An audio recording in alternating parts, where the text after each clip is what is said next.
Imagine a world without stoves, without ovens that click on with the turn of a knob, without microwaves or toasters, or even the luxury of a kettle that plugs into the wall. For most of human history, people had to find ways to cook their meals with nothing more than fire, hot stones, and their own ingenuity. Tonight, we're going to wander back through time and explore the fascinating, resourceful, and sometimes surprising ways people managed to prepare food before the age of modern kitchens. From open flames to clay ovens buried in the earth, from boiling meals in animal stomachs to roasting over glowing coals, the history of cooking is as much a story of survival as it is of flavor. Before we begin, take a moment to get comfortable, let your eyes grow heavy, and allow your mind to drift back to a slower, older world. If you enjoy relaxing history told in a way that helps you fall asleep, please make sure to subscribe to History for Sleep. It helps this channel grow and ensures you won't miss future journeys into the past. And I'd love for you to comment below. Tell me what parts of history you're most interested in, or even what time of night you're listening in from. I find it fascinating to see how many of you are tuning in from different corners of the world, often while winding down for bed. Now settle in and let's begin this long, gentle exploration of how people cooked without stoves, and more. By the end, you might not only have learned a few things about ancient kitchens, but hopefully you'll also find yourself drifting off into a deep and peaceful sleep. Long before the idea of a stove, or even the thought of a structured kitchen existed, humanity's relationship with food was dictated by fire itself. Fire was not always ours. For countless millennia, early humans lived without it, surviving on raw meat, wild plants, fruits, and roots. It was dangerous, it was uncertain, and it was limiting. Raw food was nourishing enough to survive, but it was not easy to digest, and it limited the ways humans could expand their diets. At some point in deep prehistory, likely over 1 million years ago, humans learned not only how to capture flames from lightning strikes or wildfires, but also how to keep them alive, nurturing embers tending coals, and slowly realizing that fire was more than warmth. It was a tool for transformation. Cooking with fire was a turning point in our story, one that made us what we are today. Imagine a small band of early humans gathered around a fire in the evening. The air is heavy with smoke, sparks drift upward into the dark, and someone has tossed a piece of meat into the flames, not out of culinary curiosity, but perhaps simply to preserve it from scavengers or insects. When it is pulled out later, charred on the outside but softened within, the group discovers something extraordinary. The meat tastes different, richer, more savory, and it is easier to chew and swallow. The tough fibers have broken down. The fat has melted. Without realizing it, they have taken the first steps toward cuisine. In the warmth of those flames, survival gained not just efficiency, but also pleasure. That first bite of cooked food, simple and smoky, was the beginning of a long path that led all the way to the elaborate meals we know today. Cooking with fire changed our bodies as much as it changed our habits. Scientists believe that once humans began to cook, our jaws and teeth began to shrink because the strain of tearing raw flesh and fibrous plants was no longer necessary. Our guts, too, adapted, as fire made food more digestible and calories more readily available. In a way, the campfire acted as an external stomach, breaking down what nature had locked up, allowing us to grow stronger, think faster, and live longer. Some argue that cooking even fueled the growth of our brains, giving us the energy to become the creatures of language, art, and society that we are. But before there were pots, pans, or anything we might call a kitchen, fire itself was the kitchen. Early humans learned to balance food on sticks, to place it close to glowing coals rather than directly in the flames, to use embers for slow roasting rather than charring everything to ash. These were experiments in survival, but also in taste. The smell of roasting meat, the crackle of wood, and the warmth of a communal fire created bonds among people. Meals were no longer solitary scavenging experiences. They became gatherings, moments of sharing, and foundations for culture. Around those fires, stories were told, skills were passed down, and the very idea of community was reinforced by the act of eating together. Cooking without stoves meant constant improvisation. The fire could not be controlled with a dial. Too much flame, and the food would be ruined. Too little, and it would be raw. Early cooks became experts at reading the language of fire, learning to recognize when the coals were perfect for roasting, or when the flames had burned down enough for slower cooking. In this way, the first chefs were also fire keepers, tending embers through the night, carrying glowing sticks from one camp to another, and understanding that without fire, not only food, but life itself could vanish into hunger and cold. One can imagine the excitement of discovering variety in cooking. Roots dug from the ground might be tossed into the ashes and discovered later to be softened and sweet, transformed by heat into something nourishing and easier to eat. Seeds and nuts might be roasted to bring out flavors hidden in their raw state. The experiments continued, driven not by recipes, but by necessity and curiosity. The discovery that fire could detoxify certain plants, making once dangerous foods safe, opened even more possibilities. Over time, fire not only expanded diets, but expanded the very landscapes in which humans could survive. Cooking over fire also left traces that archaeologists can still uncover. Ancient hearths, layers of ash preserved in caves, and fragments of burnt bone tell us that fire and food have been linked for as long as we have been human. These traces speak of nights long ago when small groups of people huddled against the cold, watching flames dance on stone walls while they shared meals that were both nourishment and comfort. The hearth was not just a tool. It was the heart of human life. The absence of stoves meant that cooking was an intimate dance with nature. There were no timers, no recipes, no conveniences. A sudden rainstorm could douse the flames, leaving food half-cooked. Wind could scatter embers. Yet, for those who mastered fire, the reward was survival and community. To eat something cooked was to taste security, to know that one had a little more strength for the next day's hunt, the next journey, or the next winter's chill. Fire was fickle, but it was also faithful as long as it was cared for, and it accompanied humanity across continents and centuries. Even today, when we sit by a campfire and roast food over its embers, we touch something ancient. The crackling wood, the smoky air, the glowing red heat, it all connects us to those first fires, to the hands that once stretched toward flames with both fear and reverence. Long before the invention of stoves, before kitchens, before even the idea of cooking as art, there was only fire, and humanity's willingness to experiment with it. Cooking without stoves began not with tools or recipes, but with the simple act of curiosity and the courage to taste something different. It is humbling to think that every modern dish, every carefully measured recipe, every kitchen filled with utensils and gadgets, has its roots in that single discovery. The first fires were more than a source of warmth. They were the foundation of culture, survival, and civilization itself.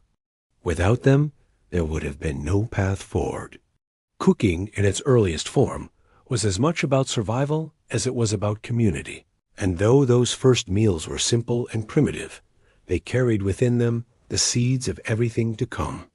And so, as we drift through the story of how people cooked without stoves, we begin at the beginning with fire, the first chef, the first tool, and the first taste of something greater than necessity. Fire was never just about heat. It was about transformation. It transformed food, it transformed our bodies, and in many ways, it transformed our destiny. Once fire had been mastered, people soon realized that there was more to cooking than holding food directly over the flames. Fire could be both friend and foe. It cooked, but it also burned. The challenge became how to harness heat more gently, more evenly, and in ways that transformed ingredients without turning them into charred waste. Long before the invention of metal pots or brick ovens, one of the earliest solutions was to cook with stones and ashes, turning the earth itself into a kitchen. Hot stones were among the first cooking tools humanity ever used. At some point, people noticed that stones placed near or in a fire would become incredibly hot and would stay that way long after the flames had died down. This simple observation changed everything. Instead of placing food directly on fire and risking it being destroyed, people could place meat, fish, or roots on flat rocks warmed by embers. The stones distributed heat evenly, allowing food to roast slowly, filling the air with aromas that must have seemed magical to those who first discovered it. Over time, the use of stones became more sophisticated. Some groups began heating rocks until they glowed, then carefully transferring them into containers filled with water. As the stones hissed and bubbled, the water would heat up, creating the world's first method of boiling. At first, the containers were not pots of clay or metal, but hollowed-out logs, large shells, or even animal hides suspended with sticks. Into these primitive vessels, hot stones were dropped again and again until the water boiled. Then meat, roots, or grains could be added, slowly softening in a bubbling broth. What had once been tough and hard to chew became tender, nourishing, and warming. This method of stone boiling has been found in cultures across the globe. Archaeologists have uncovered boiling pits filled with cracked and fractured stones, evidence of ancient feasts where people gathered to cook large amounts of food. In North America, many indigenous groups used this technique well into recent centuries, heating stones in roaring fires and dropping them into dugout containers to prepare stews. In Europe, traces of stone boiling have been found in prehistoric sites, suggesting that this was not an isolated discovery, but a shared human solution across continents. Ash cooking was another method, simple yet effective. Embers and ashes, once the flames had died down, could be used to bake food slowly. Tubers and roots like yams, potatoes, or wild carrots could be buried directly in hot ashes, where they would cook gently, shielded from direct flames. The result was food that was softened, smoky, and infused with earthy flavors. Seeds and nuts could also be roasted this way, transformed into something more digestible and tasty. The principle was simple. Ashes retained heat, and burying food in them protected it from burning while still cooking it thoroughly. Imagine the quiet patience required for such meals. Food placed under embers might take hours to cook, and so families or small groups would gather, talk, and rest as they waited. Cooking was not just about eating, but about slowing down, watching smoke rise, and being present with one another. Around the warmth of fire, with stones glowing and ashes smoldering, a meal was being prepared in a way that connected people to the very earth beneath them. It was also an efficient way to cook in communities where resources were limited. Ash baking required little more than firewood, patience, and the natural produce of the land. It avoided the risk of open flames and allowed for unattended cooking. A root buried in the ashes could be forgotten for a time and still emerge as a filling, nourishing meal. For those who lived in harsh climates, this method of cooking was not just practical but life-saving. The combination of hot stones and ashes brought about a remarkable expansion in diet. Foods that might have been too tough, bitter, or dangerous to eat raw were transformed into staples. Starchy roots became sweet and filling. Meats tough with sinew became tender.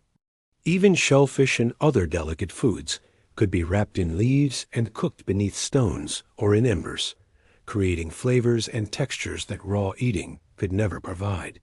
With each discovery, people learned that the earth itself, when combined with fire, offered endless tools for survival. There is also something deeply symbolic about this stage of cooking. By using stones and ashes, humanity was not only taming fire, but blending it with the solid permanence of the earth. Fire, fleeting and wild, met stone, enduring and grounded. Out of that meeting came food, nourishment, and community. It was as if the very elements earth, fire, air, and water were being drawn together in service of life. Over time, these methods became ritualized. In some cultures, hot stone cooking was reserved for feasts and ceremonies, where large amounts of food were prepared for entire communities. In others, ash-baked foods were everyday staples, tied to rhythms of gathering and survival. Even today, echoes of these methods remain in traditions like pit cooking, barbecuing, or the use of hot stones in certain cuisines. When you bite into something smoky, earthy, and tender, you are tasting a practice that goes back tens of thousands of years.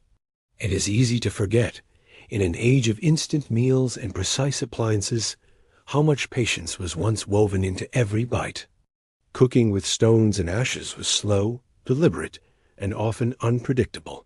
The food might emerge undercooked, or it might burn if left too long. Stones could crack unexpectedly, splintering in water or exploding in fire. Ashes could smother flames if used too soon. Yet, people persisted, learned, and refined these methods until they became reliable. Out of trial and error came tradition, passed down from one generation to the next. When archaeologists uncover the remnants of these ancient hearths, filled with cracked stones and layers of ash, they are not just finding evidence of cooking. They are finding echoes of meals eaten long ago, of communities gathered in circles, of children waiting with anticipation, of elders tending the fire with practiced hands. They are finding humanity at one of its earliest tables, where the only tools were earth and flame, and the result was a shared sense of survival. So much of cooking without stoves was not about convenience, but about making the most of what nature offered. Stones and ashes were abundant, simple, and effective. They could be found anywhere and required no shaping or crafting beyond what the land already provided. In this sense, they were democratic tools, available to all, uniting people across time and geography in the universal need to eat and the equally universal desire for comfort. The story of stones and ashes is the story of humanity learning to adapt, to improvise, and to innovate with the materials at hand. It reminds us that cooking began not with recipes written down in books, but with observation, experimentation, and a willingness to learn from fire and earth. Long before stoves, before ovens, before even clay pots, the kitchen was made of glowing stones and warm ashes, and the meals they produced were both simple and profound. As people experimented more with fire, stones, and ashes, they began to realize that the very ground beneath their feet could be transformed into a kitchen. One of the oldest and most widespread methods of cooking was the earth oven, a technique that involved burying food in pits, lined with heated stones, and then covering it to trap heat for hours. This style of cooking appeared in different parts of the world independently, showing once again that the need to eat, and the creativity to meet that need, has always been universal. To cook in the earth was to harness both patience and the natural elements, creating meals that were slow, smoky, and deeply communal. The principle was simple but ingenious. A hole would be dug into the ground, sometimes shallow and sometimes deep, depending on what was being prepared. Stones were heated in a fire until they were blazing hot, then carefully placed inside the pit. Over these stones, leaves, grass, or sometimes woven mats would be laid down to protect the food from direct contact with the rocks. Then came the food itself, meats, roots, grains, and sometimes entire feasts layered together. More leaves, mats, or earth would cover the top, sealing in the heat. For hours, sometimes even an entire day, the food would bake slowly underground, infused with smoky aromas, tenderized by steady heat, and flavored by the natural wrappings in which it was cooked. This method was far more than just cooking. It was a social ritual. In Polynesia, the imu, a traditional earth oven, was prepared for gatherings and celebrations. Families and communities came together to dig the pit, heat the stones, and carefully layer the food. Wrapped in banana leaves or palm fronds, pigs, taro, and breadfruit would cook for hours beneath the soil. The act of preparing the imu was as important as the meal itself, with each person contributing effort and care. When the food was finally unearthed, steam rising as the coverings were pulled away, the feast became a shared celebration of both labor and abundance. In North America, many indigenous peoples used earth ovens for similar purposes. The method varied from tribe to tribe, but the principle was always the same. Fire-heated stones in a pit, food layered and protected, earth piled on top. Archaeologists have uncovered these ovens dating back thousands of years, often finding layers of charcoal, ash, and fractured stones that tell the story of countless meals. For communities that lived with seasonal abundance, such as large harvests or successful hunts, earth ovens provided a way to cook large quantities of food at once, feeding families and villages in one grand, nourishing effort. In ancient Europe, earth ovens were also common. The Celts, for example, dug large pits where stones were heated and meat was cooked, often alongside grains or vegetables. Some accounts describe feasts where whole animals were roasted underground, their juices flavoring roots and herbs layered with them. These meals were not quick snacks, but drawn-out rituals, requiring preparation, patience, and a communal spirit. The anticipation must have been as powerful as the aroma, with people gathering around the pit, waiting for the moment when the food would be uncovered. There is something profoundly human about this style of cooking. Unlike roasting a piece of meat on a stick or quickly burying roots in ash, the earth oven was a method that required foresight and cooperation. It brought people together, not only to eat, but to prepare and to wait. The slowness of the process created time for storytelling, music, and companionship. In a sense, the earth oven was one of the first communal dining halls, created not out of wood or stone, but out of the earth itself. The flavor of earth-cooked food was unlike anything else. Meat became tender, falling apart as fibers gave way to hours of low, steady heat. Roots and vegetables softened, absorbing juices and smoke, turning into nourishing feasts. Even grains, when wrapped and buried, took on a unique taste, earthy and satisfying. Because the food was protected by leaves or coverings, it did not burn, but instead simmered gently, infused with both moisture and flavor. To eat from an earth oven was to taste the patience of the process, to experience food as something more than sustenance.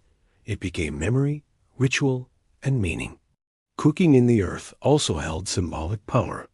To bury food and then unearth it later was, in many cultures, a cycle that mirrored life itself: planting, waiting, and harvesting. It tied the act of eating to the cycles of nature, reinforcing humanity's deep connection to the land. In some traditions, preparing an earth oven was part of religious or spiritual ceremonies, an offering to the earth itself, or a way to honor ancestors. The act of covering food with soil and then retrieving it, transformed by heat and time, carried a sense of mystery and reverence. What makes this method even more remarkable is how widespread it was. Across the Pacific Islands, the Americas, Europe, Africa, and Asia, variations of earth ovens have been found. Despite differences in culture, language, and environment, people discovered the same idea, that the ground itself could become an oven if only you knew how to use fire and stones. It is one of those rare human practices that unites us across time and geography, proof that our ancestors were endlessly inventive when it came to survival. Even today, echoes of this tradition remain. In parts of Hawaii, Polynesia, and New Zealand, earth ovens are still prepared for cultural gatherings and celebrations, linking modern communities to their ancestors. In Mexico, barbacoa still recalls the ancient method of pit cooking, as does the Andean Pachamanca, where food is cooked underground with hot stones. Across the Middle East, slow-roasted underground feasts remain a part of traditional life. And in backyards around the world, pit barbecues carry the same spirit, even if adapted to modern times. It is worth pausing to imagine the sensory experience of an earth oven feast thousands of years ago. The digging of the pit, the crackle of stones heating in the fire, the layering of leaves and food, the smell of smoke drifting across the camp, the long hours of waiting, the stories told under the stars. Then the unearthing, the rush of steam, the glistening meat, the softened roots. The feast revealed like a treasure from the ground. This was not merely cooking. It was an event, a memory, a ritual that bound people together. Cooking without stoves meant working with what nature provided, and the earth oven is perhaps the clearest example of that. It required no tools beyond fire, stones, and the ground itself. It demanded patience, but rewarded it with abundance. And it connected people not only to each other, but to the cycles of the earth, to the land that sustained them, and to the traditions that endured long after the meal was finished. As we think of cooking in the earth, we see more than a technique. We see humanity learning not only how to survive, but how to create meaning in the act of survival. Each earth oven was a reminder that food was not just fuel, but community, ritual, and life itself. As human beings mastered fire and experimented with stones, ashes, and earth ovens, another discovery began to reshape the very possibilities of cooking. This was the discovery of clay, not merely as earth to walk upon, but as a material that could be shaped, hardened, and used to hold food and water. The invention of pottery was a turning point in the history of cooking, one that forever changed the way meals were prepared and shared. With clay pots came boiling, stewing, and storing methods that expanded diets, transformed flavors, and deepened the bond between humanity and its meals. Clay is one of the most abundant natural materials on earth, soft and malleable when wet, hard and durable when fired. For countless generations, people must have noticed that clay hardened in the sun, cracking into brittle forms. But at some point, perhaps by accident, someone placed a clay-coated basket or lump of earth too close to a fire and saw that, instead of crumbling, it hardened into something strong, something that could resist water and hold shape. This realization was as profound as the discovery of fire itself. For the first time, humanity could create containers, vessels that did not burn, rot, or collapse. The kitchen was no longer limited to stones and ashes. It now had bowls, jars, and pots. The earliest pottery known to us comes from China, where fragments more than 18,000 years old have been found in caves. Similar discoveries in Japan, Russia, and parts of Africa show that this invention was not confined to one place, but arose independently across the globe. Wherever clay and fire met, the possibility of pottery existed. At first, the pots were crude, simple, and fragile, often thick-walled and uneven. Yet even these early attempts allowed for something revolutionary: the ability to boil food directly over fire without fear of destroying the vessel. With this came soups, stews, porridges, and broths meals that could extract every ounce of nutrition from meat, bones, and plants. Imagine the difference this made in daily life. Before pottery, cooking was limited by what could be roasted, baked in ashes, or boiled with hot stones and skins or shells. With clay pots, water could be placed directly over flames, heated steadily, and used to soften grains into porridge, to simmer meat until it fell apart, or to brew herbs into nourishing teas. Bones, once discarded after roasting, could now be boiled for hours, releasing marrow and minerals into rich, sustaining broths. This was not just a matter of flavor, but of survival. Pottery made it possible to waste less, to stretch scarce resources further, and to gain more energy from the same ingredients. Pottery also brought a new rhythm to cooking. Stews and soups could simmer slowly for hours, filling the air with aromas that promised warmth and nourishment. Families could leave a pot hanging or sitting by the fire, returning to it as needed, dipping out portions throughout the day. Meals became more flexible, more communal, and more enduring. For the first time, food could be prepared in advance and kept warm, turning cooking into an ongoing process rather than a single event. Beyond the purely practical, pottery also allowed food storage in ways that had not been possible before. Grains, seeds, and dried foods could be kept safe from moisture and pests in clay jars sealed with mud or cloth. Liquids like water, milk, or fermented drinks could be stored without spoiling as quickly. This meant that food could be preserved for leaner times, giving communities a measure of security against famine and uncertainty. The clay pot was more than a cooking tool. It was a vessel of survival, a silent guardian of plenty. As pottery techniques developed, so too did their artistry. People began decorating their pots with lines, patterns, and symbols, turning them into expressions of identity and culture. Cooking vessels became heirlooms, carrying not only food but memory, passed down from one generation to the next. In some places, large communal pots were used, where families or entire villages contributed ingredients to a shared stew. The pot itself became a symbol of unity, a center of life much like the hearth around which it sat. Different regions developed distinctive styles of pottery and cooking. In Mesopotamia, the cradle of civilization, clay pots were used to cook the first recorded recipes, written on tablets thousands of years ago. These included stews flavored with onions, garlic, and herbs, showing that cooking had already become an art of taste as well as necessity. In Africa, pottery enabled the preparation of rich porridges and slow-cooked stews that remain central to cuisine today. In Europe, Neolithic communities boiled grains into gruels and soups that sustained entire villages. Across the Americas, indigenous peoples developed pottery suited for maize, beans, and squash, turning them into the foundation of great civilizations. The clay pot also expanded the very idea of what food could be. With boiling came the ability to eat foods that would otherwise be too hard, bitter, or fibrous. Wild grasses could be softened into edible gruel. Roots that were difficult to chew raw could be simmered until tender. Herbs and plants could be brewed into infusions with healing properties, expanding the relationship between cooking and medicine. The clay pot did not just provide meals. It opened doors to new possibilities of nourishment, healing, and creativity. Cooking without stoves, once limited to fire, stones, and earth, now entered a new phase. The clay pot was portable, versatile, and forgiving. It allowed for experimentation, for mixtures of ingredients simmered together into something greater than the sum of its parts.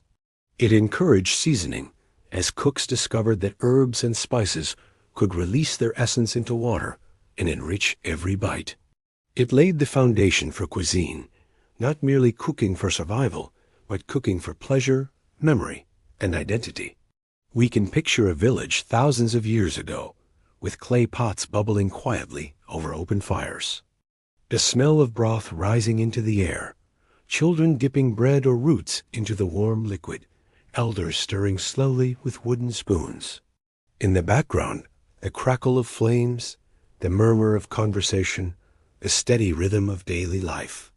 In these moments, the clay pot was more than an invention. It was a companion, shaping not only how people ate, but how they lived together. Even today, clay cooking survives as a tradition. From tagines in North Africa to tandoors in India, from earthen pots used in parts of Asia to the clay vessels of rural Europe, the connection between food and earth endures. To cook in clay is to taste something ancient, something grounding, something that links us to the earliest kitchens of humanity.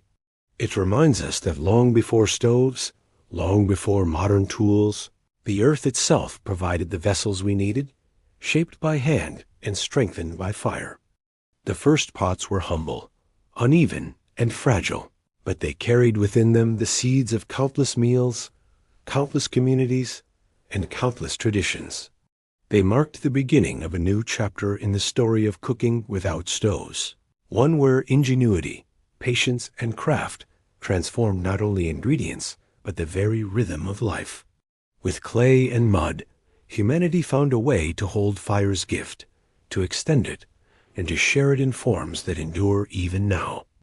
Before pottery became widespread, before clay vessels were hardened in fire and transformed into the durable pots we still use in many forms today, people had to rely on what nature already offered as containers.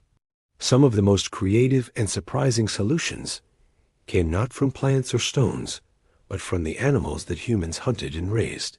Skins, bladders, and stomachs parts of creatures that might otherwise have been discarded were repurposed as tools for cooking, boiling, and storing. These organic vessels gave humanity a way to prepare food long before stoves or even permanent kitchens existed. To modern ears, the idea might sound strange, even unappetizing, but for early people, it was nothing short of ingenious. The stomach of an animal, especially from herbivores like cattle, deer, or goats, was a natural container. It was elastic, watertight, and capable of holding liquid. Once cleaned and prepared, it could be filled with water, meat, grains, or roots. But the real magic came when hot stones were dropped into the stomach. This technique allowed people to boil food long before pottery had been invented or spread. Imagine a hunter-gatherer community in the distant past. They have brought down a deer. The meat is divided, roasted, or dried, but the stomach is not wasted. Instead, it becomes a cooking pot. Heated stones from the fire are carefully placed into the water-filled stomach, and soon the liquid bubbles, meat softens, and grains swell. In this simple but ingenious act, survival is transformed into nourishment. Bladders and intestines could be used in much the same way. Animal bladders, being smaller and thinner, were particularly useful for holding liquids like water, milk, or even early forms of fermented drinks. They were less suited for boiling, but they made excellent storage vessels and transport containers. Intestines, carefully cleaned, could also serve as casings for food, an early version of the sausage, which has endured across centuries and cultures. By stuffing ground meat or mixtures of grains and herbs into intestines, people created portable, preservable foods that could be roasted, boiled, or dried. What might seem waste to us was, to our ancestors, a vital resource. These natural containers also shaped diets. In nomadic or mobile groups, carrying heavy clay pots would have been impractical. Instead, animal skins and stomachs provided lightweight, flexible alternatives. A skin bag filled with liquid could be slung across the back, carried on long journeys, or hung by the fire.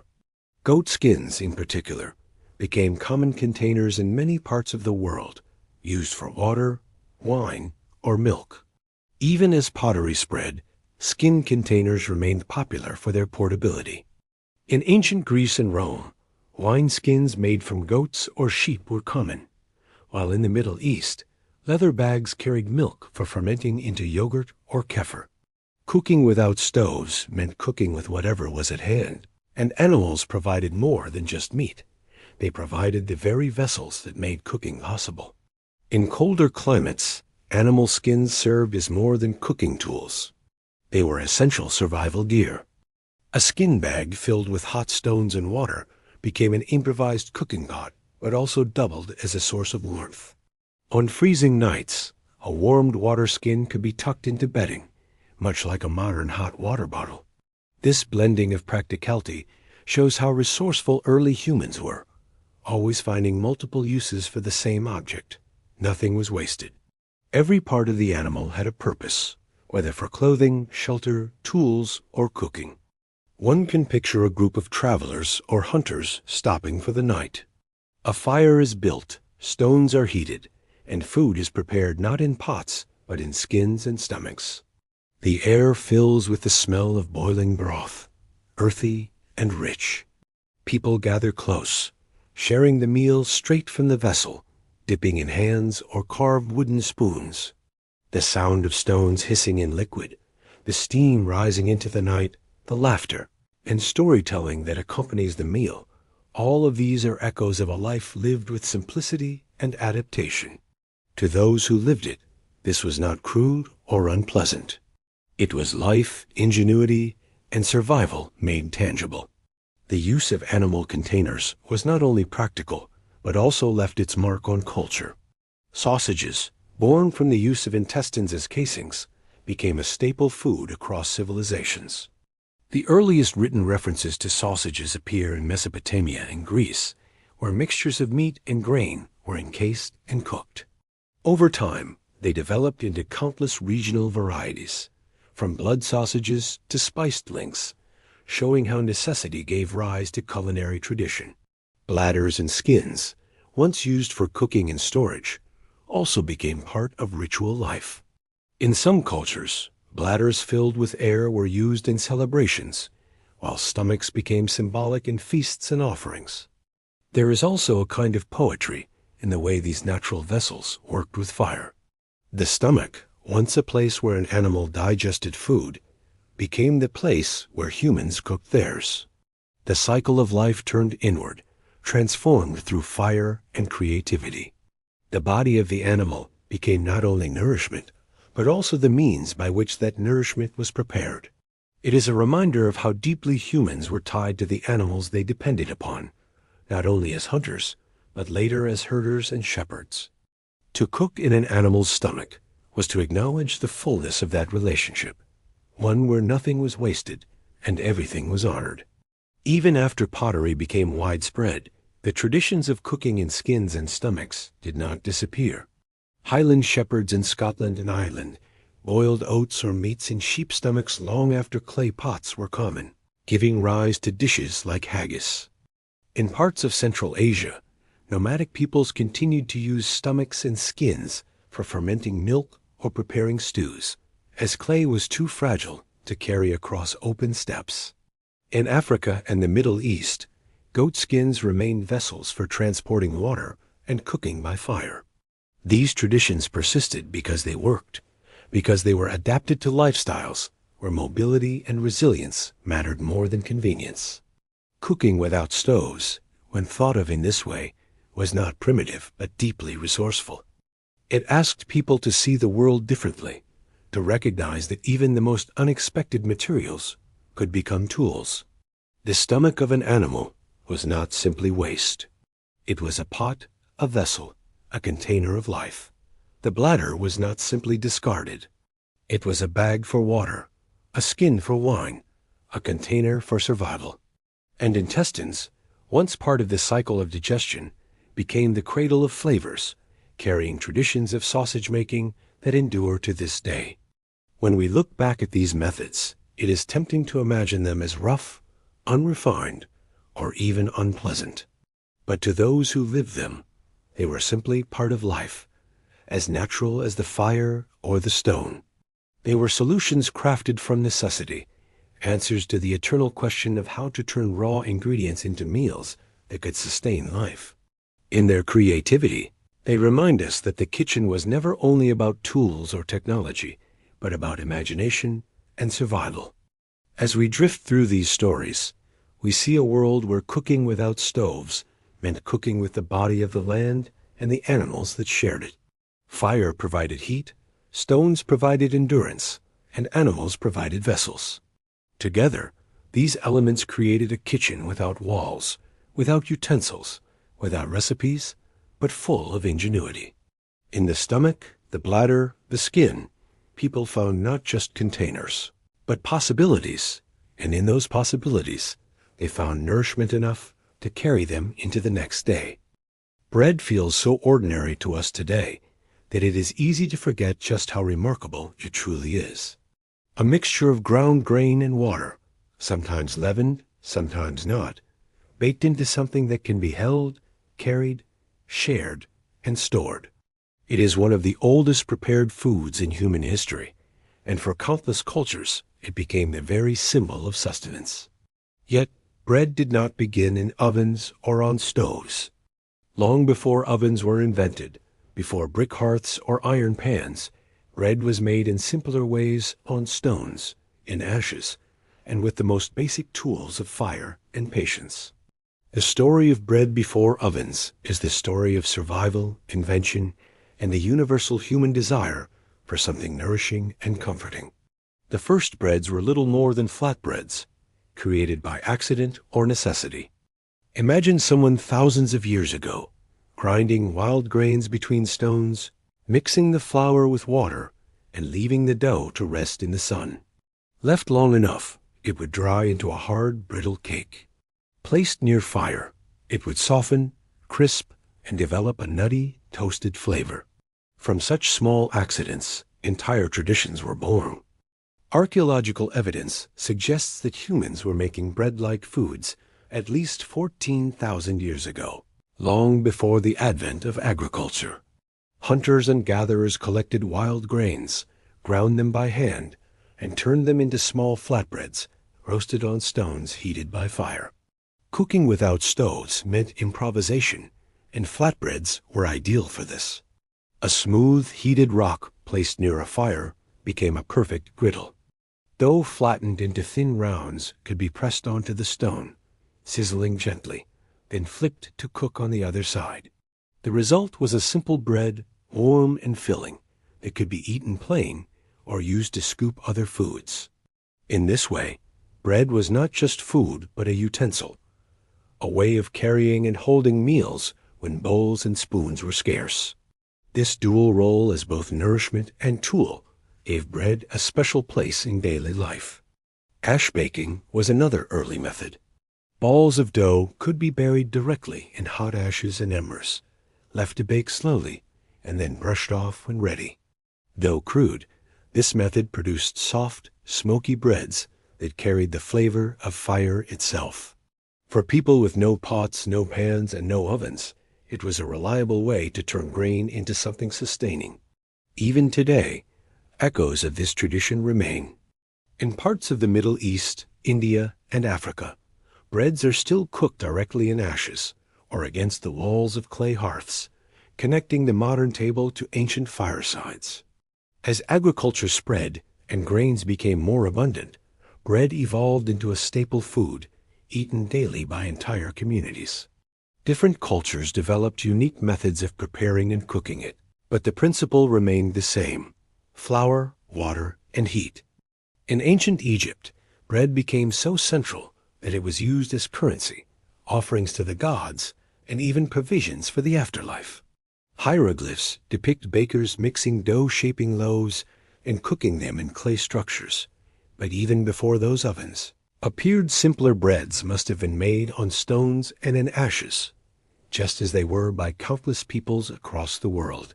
Flatbreads in particular traveled across cultures, adapting to local grains and customs.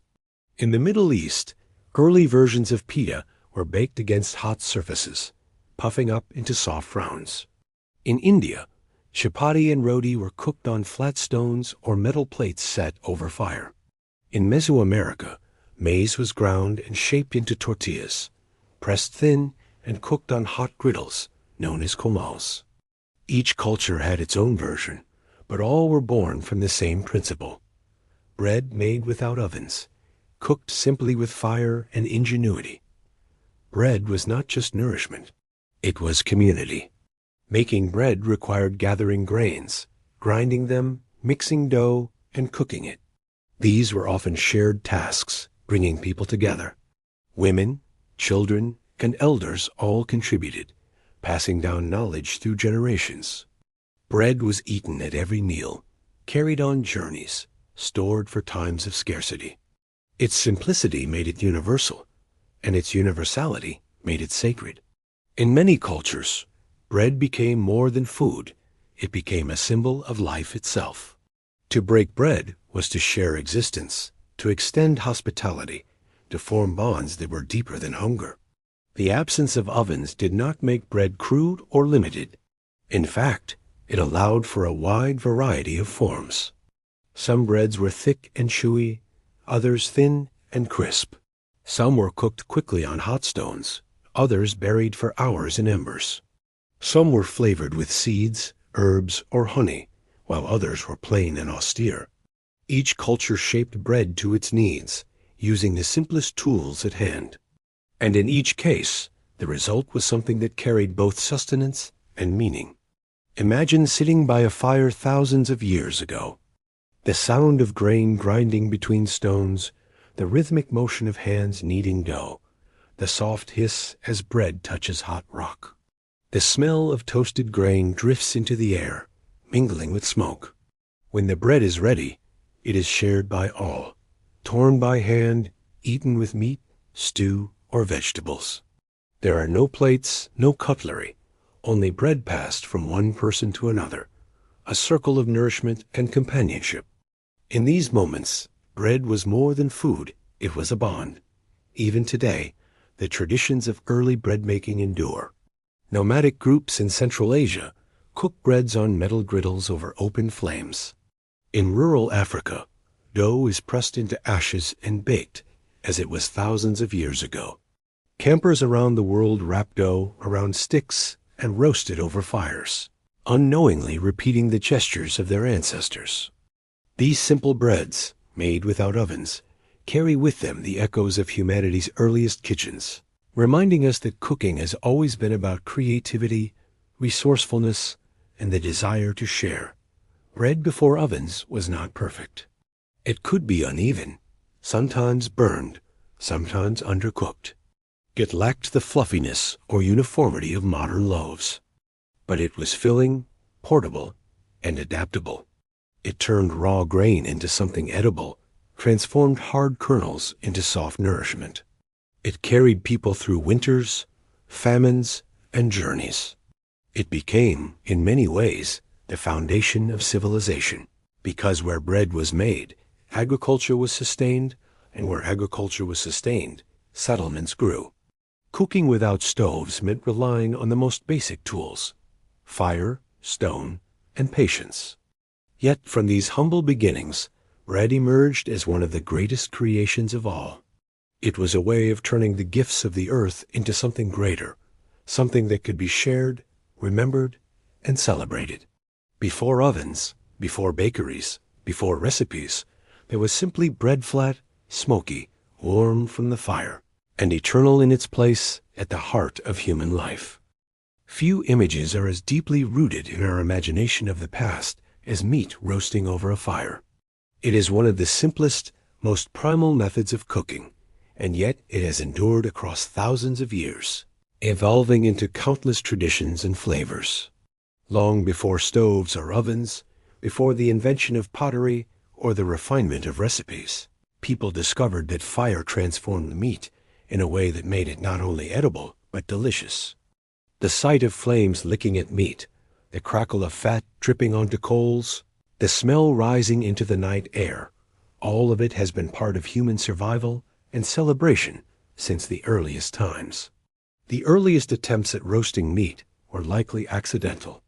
A piece of animal flesh, perhaps left too close to the fire, would have been charred outside, but tender and juicy within. Once tasted, the lesson would not have been forgotten. Fire broke down the toughness of muscle fibers, melted fat into richness, and released aromas that awakened appetites. Unlike raw meat, roasted meat was easier to chew and digest. It also lasted longer, as the heat killed bacteria and slowed decay. This was not just about flavor, it was about survival. Those who mastered the art of fire roasting had an advantage in nourishment and health. At first, roasting was as simple as placing meat directly on the flames or coals, but it quickly became more refined. People learned to pierce meat with sticks, holding it just above the fire so that it roasted slowly without burning. This was the birth of skewers, a method so simple and effective that it remains common around the world today. Whether it was fish threaded onto twigs, strips of venison skewered for roasting, or birds spitted whole, skewering allowed for even cooking and greater control over heat. It also allowed multiple people to cook at once, each tending their portion over the communal fire. Spit roasting developed as an extension of this method. Larger cuts of meat, or even whole animals, were pierced with long wooden poles or later with metal rods, suspended above a fire, and slowly turned to cook evenly. The turning of the spit became a ritual in itself, often entrusted to younger members of the group, who would rotate the meat patiently for hours. In later centuries, especially in medieval Europe, Entire roles in kitchens were devoted to spit turning, sometimes even using trained dogs or mechanical devices to keep the rotation steady. But its origins were simple people learning that turning meat ensured tenderness, juiciness, and flavor. The experience of roasting was as much social as it was practical. Fire provided not only heat for cooking, but also warmth and light. To gather around a fire was to gather in safety, companionship, and community. As meat roasted, the aroma spread outward, drawing people together. Meals prepared in this way were rarely solitary. They were shared, eaten in groups, and accompanied by stories, songs, and rituals. Cooking without stoves meant that food preparation was always visible, always present at the center of life, and roasting meat over fire embodied this truth perfectly. Different cultures developed their own traditions of fire roasting. In parts of Africa, hunters roasted fresh game on spits in the wilderness, while in the Arctic, fish were often cooked directly over flames after being pulled from icy waters. In the Americas, roasting pits and open fires were used to prepare meat from deer, bison, and smaller animals, often in large quantities for communal feasts. In Europe, roasting became both a peasant tradition and a noble one, with simple skewers used in cottages and elaborate spit roasting techniques employed in great halls. Across Asia, grilling meat on sticks evolved into styles that persist to this day, from satay to kebabs. Everywhere that fire was found, meat followed, sizzling and roasting in ways that fed both body and spirit. The flavors of fire roasting were unlike anything else. Smoke infused the meat, giving it depth and richness. Fat melted and dripped, sometimes flaring into sparks that added charred edges. The slow turning of a spit or careful positioning of a skewer allowed for browning and caramelization, transforming the surface of meat into something savory and irresistible. These flavors were rewards for patience, for the time spent tending the fire, for the labor of keeping flames steady and coals glowing. They were reminders that cooking was not only about filling the stomach, but also about creating experiences that touched all the senses. Roasting also connected people to the cycles of nature. Hunts ended not with raw flesh, but with shared meals, where the act of cooking symbolized the triumph of survival. Celebrations, victories, and harvests often ended with roasted feasts, where the abundance of the moment was made visible through the sight of meat sizzling over flames. Even rituals of sacrifice in many cultures involved roasting, where food offered to gods or spirits was later consumed by the community. Fire roasting carried both practicality and symbolism, uniting the act of eating with the rhythms of life, death, and renewal. Cooking without stoves was always shaped by resourcefulness, and roasting was no exception. People learned to build fires suited for different purposes. Large bonfires for community feasts, smaller fires for individual meals, long trenches of coals for roasting whole animals. They learned to use green wood for skewers, so that it would not burn quickly, and to arrange stones around fires to balance spits, or to hold heat more evenly. They discovered that meat could be wrapped in leaves before roasting, protecting it from burning and trapping juices inside. Each small adaptation added to the art of roasting, refining it from a crude act into a tradition rich with knowledge. Even today, when grills and ovens have replaced campfires for most of us, the tradition of roasting meat over fire remains alive. Barbecue, in all its many forms, carries the essence of those earliest meals: meat, flame, smoke, and patience. Whether in the American South, the Middle East, South America, or Asia, roasting traditions persist, each with its own flavors, spices, and rituals. Yet beneath the diversity, the core remains the same: the transformation of meat by fire, the gathering of people around warmth and scent, the joy of sharing food prepared in the most ancient of ways. To think of roasting meat before stoves is to think of humanity's first feasts, its first celebrations, its first sense of flavor beyond necessity. It is to imagine faces lit by firelight, hands busy turning skewers, and the satisfaction of a meal It was more than survival. It was connection. Cooking without stoves did not mean eating poorly. On the contrary, it meant finding beauty and richness in the simplest of acts, acts that endure to this day whenever we light a fire and place food above its flames. If roasting meat over open flames was one of the earliest pleasures of cooking, then soups and stews represented one of the earliest comforts.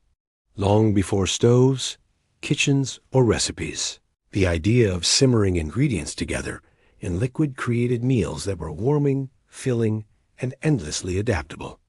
Soups and stews made use of what was available, turning scraps, bones, grains, and vegetables into nourishment that stretched further and tasted richer than the sum of its parts. To make a stew was to practice patience. To make a soup was to practice care. Both were acts of survival, but also of comfort, in a world where food was never guaranteed. The birth of soups and stews depended on containers for stomachs, skins, shells, or wooden vessels filled with hot stones, and later the invention of pottery. Once pots could be placed directly over a fire, the possibilities expanded dramatically. Suddenly, meals could be left to simmer for hours, the heat slowly coaxing flavors from bones, softening grains into porridge, and tenderizing even the toughest cuts of meat. What might have been inedible or wasteful on its own became nourishing when combined with water and time. For communities where resources were scarce, this transformation was nothing short of miraculous. Imagine a clay pot balanced carefully above a fire in a small village thousands of years ago. Inside, water bubbles gently as chunks of root vegetables soften, bones release their marrow, and herbs flavor the broth.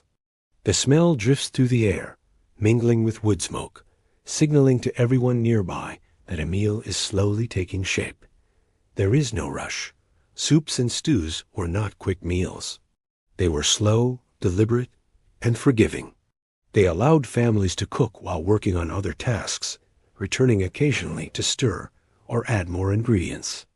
In this way, food became part of the rhythm of the day, a constant presence in the background of life. The beauty of soups and stews was in their flexibility. There was no single recipe, no single way to prepare them.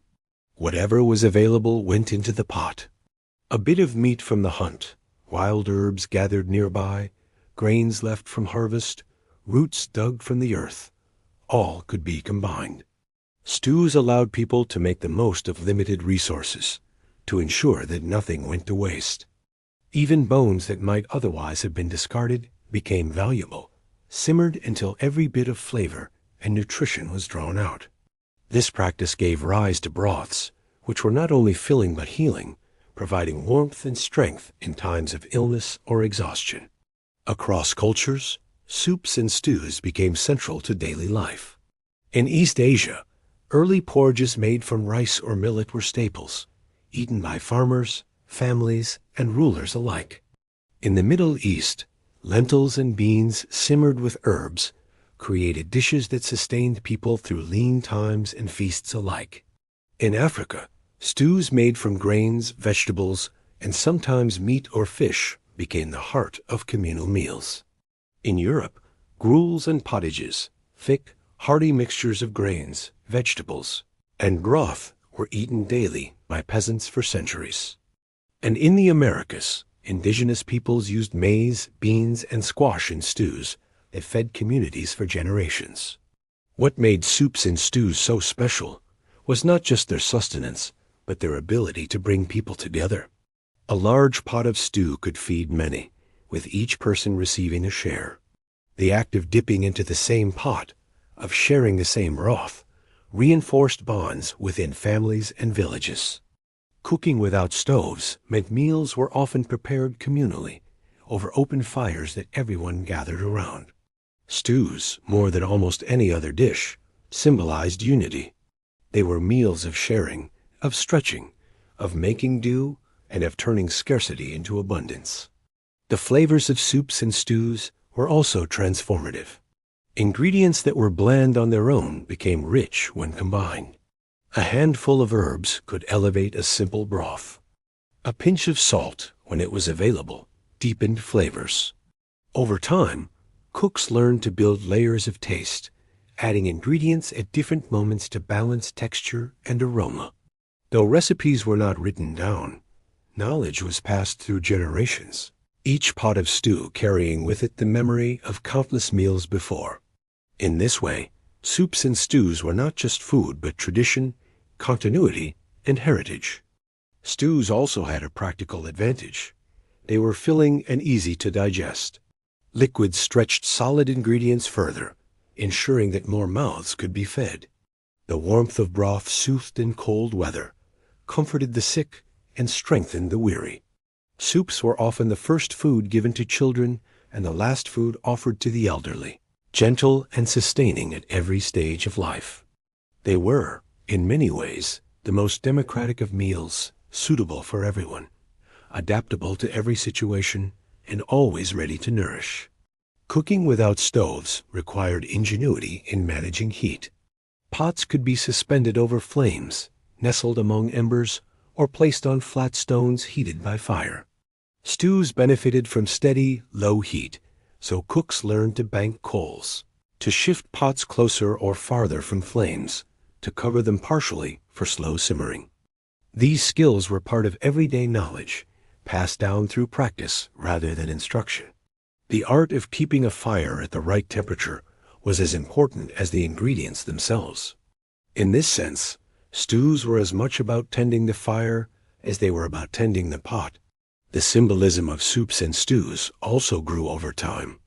In many cultures, they became associated with hospitality. To offer a visitor a bowl of soup was to offer warmth, welcome, and care. In hard times, sharing a pot of stew symbolized generosity, even when resources were scarce.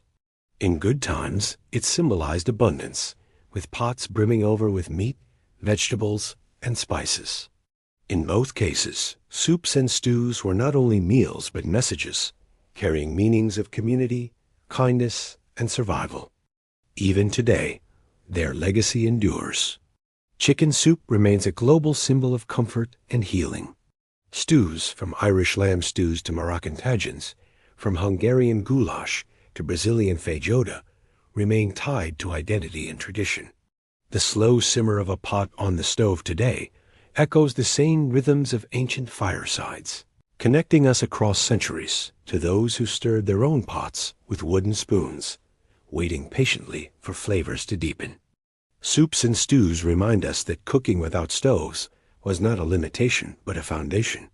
They were meals that made the most of what was available, meals that transformed the ordinary into something sustaining, meals that created warmth, not only in the body but in the soul. In every bubbling pot, we can hear the echoes of ancient kitchens, of fires tended through long nights, of hands reaching into bowls to share in a meal that was never just food, but a symbol of life itself. For tens of thousands of years, humanity cooked with open fires, with stones, ashes, pits, and clay pots. Meals were roasted, boiled, or buried in the earth. And though these methods were ingenious, they were also unpredictable. Fire could flare suddenly, scorching food. Winds could scatter embers. Rain could extinguish flames. But eventually, people discovered a way to contain and control fire in a new form, the oven. With the rise of ovens came a profound shift in the way food was prepared, how flavors developed, and how meals were shared. The oven was more than a tool. It was a new chapter in the story of cooking without stoves, one that offered consistency, reliability, and a chance to refine cuisine in ways previously unimaginable. The earliest ovens were simple structures made from clay or stone. Archaeological evidence shows that in Central Europe, as early as 29,000 years ago, people dug pits lined with hot stones and used them to bake bread-like foods from ground grain and animal fat. These were primitive ovens, still part of the earth itself, but they represented the beginning of an idea that fire could be enclosed, its heat concentrated, its energy harnessed more efficiently. Over time, these pits evolved into above-ground structures, with walls of clay or mud that held in warmth, allowing for even cooking. The principle was simple: trap heat and use it to bake, roast, or dry food with greater control. In ancient Mesopotamia, ovens became central to daily life. Clay ovens shaped like beehives or domes were used to bake flatbreads, a staple of the region.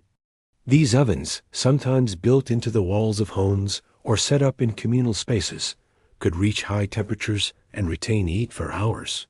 Bread was pressed against the inner walls, where it baked quickly, puffing up into rounds that could be eaten fresh or stored for later. These were the ancestors of the tandoor, still used today across South Asia and the Middle East, where dough is slapped against the hot inner walls and cooks in moments, its surface blistered and smoky. Egyptian ovens took this innovation even further. By the 3rd millennium BCE, Egyptians had developed cone-shaped ovens with openings at the top and bottom, allowing for airflow and steady heat. These ovens were used to bake leavened bread, which had become central to Egyptian diet and culture. Bakeries, staffed by skilled workers, produced bread on a massive scale, supplying not only households, but also temples, markets, and armies. Bread became so important that it was used as currency, wages, and religious offerings. To bake bread in an oven was not only to prepare food, but to participate in the very structure of society. In ancient Greece and Rome, ovens became increasingly sophisticated. The Greeks developed portable clay ovens, small enough to be moved and heated quickly. They baked bread, roasted meats, and created pastries that delighted both common people and elites. The Romans expanded these techniques, building large communal bakeries where bread was baked in vast quantities to feed the growing population of cities. Their ovens, often dome-shaped and made of brick, were carefully engineered to maximize heat retention. A fire was lit inside, the interior walls heated, and then the ashes raked out before bread or food was placed inside to bake in the retained heat. The consistency of these ovens allowed for greater experimentation, giving rise to new textures, flavors, and forms of cooking. Ovens also allowed for variety in meals beyond bread. Roasting in an oven produced meats that were tender and evenly cooked, their juices sealed in by steady heat. Vegetables could be baked alongside, their flavors concentrated, their textures softened. Grains could be toasted, nuts roasted, and fruits dried for storage. The oven, unlike the open fire, provided stability. It turned cooking into a science as much as an art, where timing and technique mattered more than the whims of flame or weather. The communal nature of ovens shaped social life as well. In many towns and villages, households shared large ovens rather than building their own. Families prepared dough or meals at home and brought them to the baker or communal oven to be cooked. This created daily gatherings where neighbors met, exchanged news, and shared resources. The oven was not only a tool of cooking, but a hub of community. The act of baking bread became an act of belonging, as each household's loaf joined the loaves of others, baked side by side. Different cultures developed ovens suited to their needs. In the Middle East, the tandoor became central to cuisine, producing breads, meats, and vegetables infused with smoky flavor. In Asia, clay ovens and stone hearths spread widely, each adapted to local traditions. In Europe, brick ovens grew larger and more refined, used not only for bread, but for pies, pastries, and roasted feasts. The principle remained the same across all these variations: an enclosed space where fire could be controlled, heat retained, and food cooked with precision. Ovens also changed the rhythm of meals. Baking allowed for preparation in advance, with bread or roasted foods ready at set times rather than only when the fire permitted. This created schedules, rituals, and traditions tied to food. Weekly baking days became common in many cultures, when families prepared large quantities of bread to last through the week. Feasts were planned around oven-cooked meals, where dishes requiring long, steady heat could be prepared ahead of time. In this way, ovens did more than cook food. They organized life, shaping time and community around their steady warmth. The symbolism of ovens grew as well. To tend an oven was to tend the heart of the home. Its warmth represented stability, prosperity, and comfort. In many cultures, ovens were considered sacred, linked to hearth gods or domestic spirits who watched over families. The act of baking bread became ritualized, filled with prayers, blessings, and traditions meant to ensure abundance and protection. In this way, ovens became more than practical tools. They were symbols of life, continuity, and the bond between fire and home. Even as stoves emerged much later, ovens retained their place. They carried the legacy of those first clay pits, those dome-shaped structures, those communal hearths where people gathered daily. To bake bread today is to participate in a lineage that stretches back tens of thousands of years, to ovens dug into the earth or built from clay by hands long forgotten. The rise of ovens marked a turning point in cooking without stoves, one where fire was no longer wild but tamed, harnessed, and given structure. It was a step toward the kitchens we know, but it was also an enduring reminder that food has always been about more than sustenance. It has been about patience, community, and the warmth of shared life. The discovery of metal was one of the great revolutions of human history, and its impact reached far beyond weapons and tools. It changed how people cooked. Before metal, food was prepared with clay pots, stone hearths, animal skins, and earth ovens. These were effective, but each came with limitations. Clay could crack under sudden heat. Stones were heavy and difficult to manage. Skins and stomachs could not withstand direct fire. With the arrival of bronze and later iron, humanity gained vessels that were strong, durable, and versatile, vessels that could be placed directly over flame, used again and again, and shaped into countless forms. Cooking without stoves entered a new era when people began cooking with metal. The Bronze Age, beginning around 3300 BCE in some parts of the world, saw the first widespread use of metal for cooking. Bronze, an alloy of copper and tin, was strong enough to withstand the stress of fire and daily use. Metal cauldrons appeared, large enough to hold stews, broths, and even whole cuts of meat. Unlike clay, these pots did not shatter when exposed to rapid heating. They could be hung above open flames, set on stands, or even carried on journeys without breaking. The cauldron became a symbol of abundance, a vessel that could feed many, and a tool that opened new possibilities for cooking. Iron, which followed bronze, took this transformation further. By around 1200 BCE, ironworking had spread widely, and iron pots, pans, and kettles began to replace or supplement clay. Iron was harder, more durable, and more abundant than bronze. An iron pot could last for generations, blackened with soot and seasoned with use, becoming part of a family's life. It could be used for boiling, roasting, frying, or even baking, depending on how it was shaped. The versatility of iron changed the rhythm of meals, making cooking faster, more efficient, and more varied. Metal pots and cauldrons were especially valuable because they allowed for high-heat cooking. Foods could be fried in animal fat, creating flavors and textures that boiling or roasting could not achieve. Meat could be seared, bread cakes could be crisped, and vegetables could be sautéed in ways that deepened flavor. This ability to cook quickly and intensely marked a new stage in cuisine, one that anticipated many of the methods we still use today. Beyond practicality, metal vessels carried symbolic weight.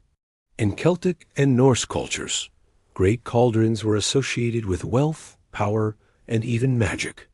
They were not just cooking pots, but treasures, often richly decorated and passed down through generations. Some myths spoke of cauldrons that could never be emptied, or that restored the dead to life, reflecting the awe and reverence with which these objects were regarded. To gather around a cauldron was to gather around abundance, to share in a meal that was both practical and sacred. Communal cooking was one of the defining features of metal cauldrons. A large pot could feed dozens, with stews made from whatever ingredients were available. Into the pot went meat, bones, grains, herbs, and vegetables, simmering together until flavors melted. Each person might contribute something, however small, to the communal meal, making the cauldron not just a cooking tool, but a symbol of shared survival. In villages and camps, the sight of steam rising from a great iron pot was a sign of warmth, safety, and nourishment. Cooking without stoves meant that fires were still central, but metal changed how those fires were used. Pots could be suspended from iron hooks or tripods, raised or lowered to control heat. Smaller pans could be placed directly on glowing coals. Metal grills allowed food to be roasted evenly above flames. This flexibility made cooking more precise, reducing the unpredictability of open fire. Meals became more varied, with new textures, flavors, and methods emerging. Metal also expanded the horizons of storage and preservation. Iron cauldrons and kettles could be used to boil down liquids into syrups or jams, concentrating sweetness and extending shelf life.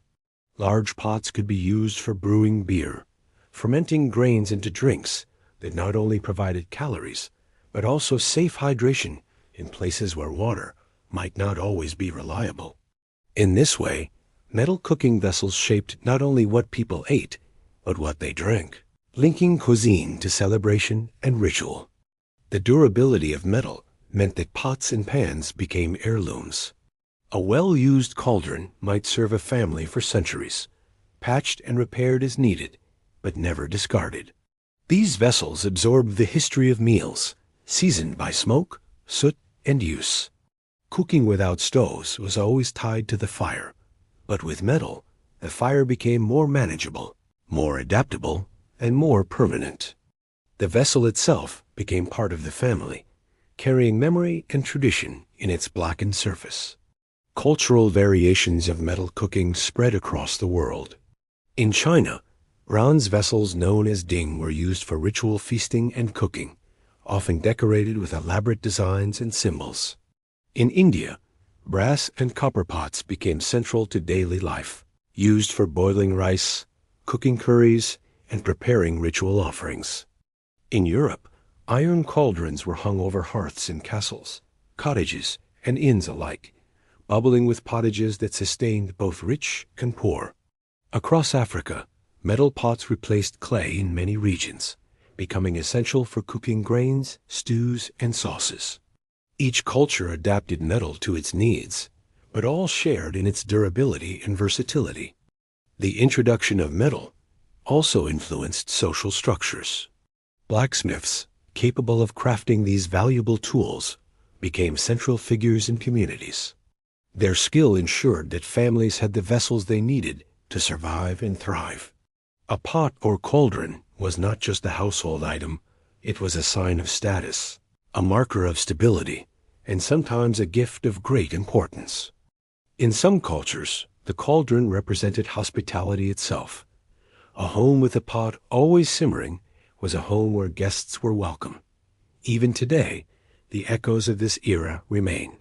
Cast iron cookware, prized for its durability and ability to hold heat, is a direct descendant of those early iron pots. To cook in a heavy pan over flame, to taste the richness that comes from its steady heat, is to connect with the long lineage of meals prepared before stoves ever existed.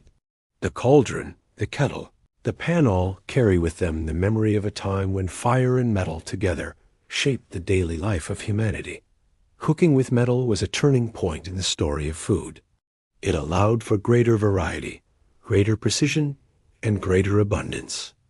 It turned meals into feasts, scraps into stews, and fire into something manageable and enduring.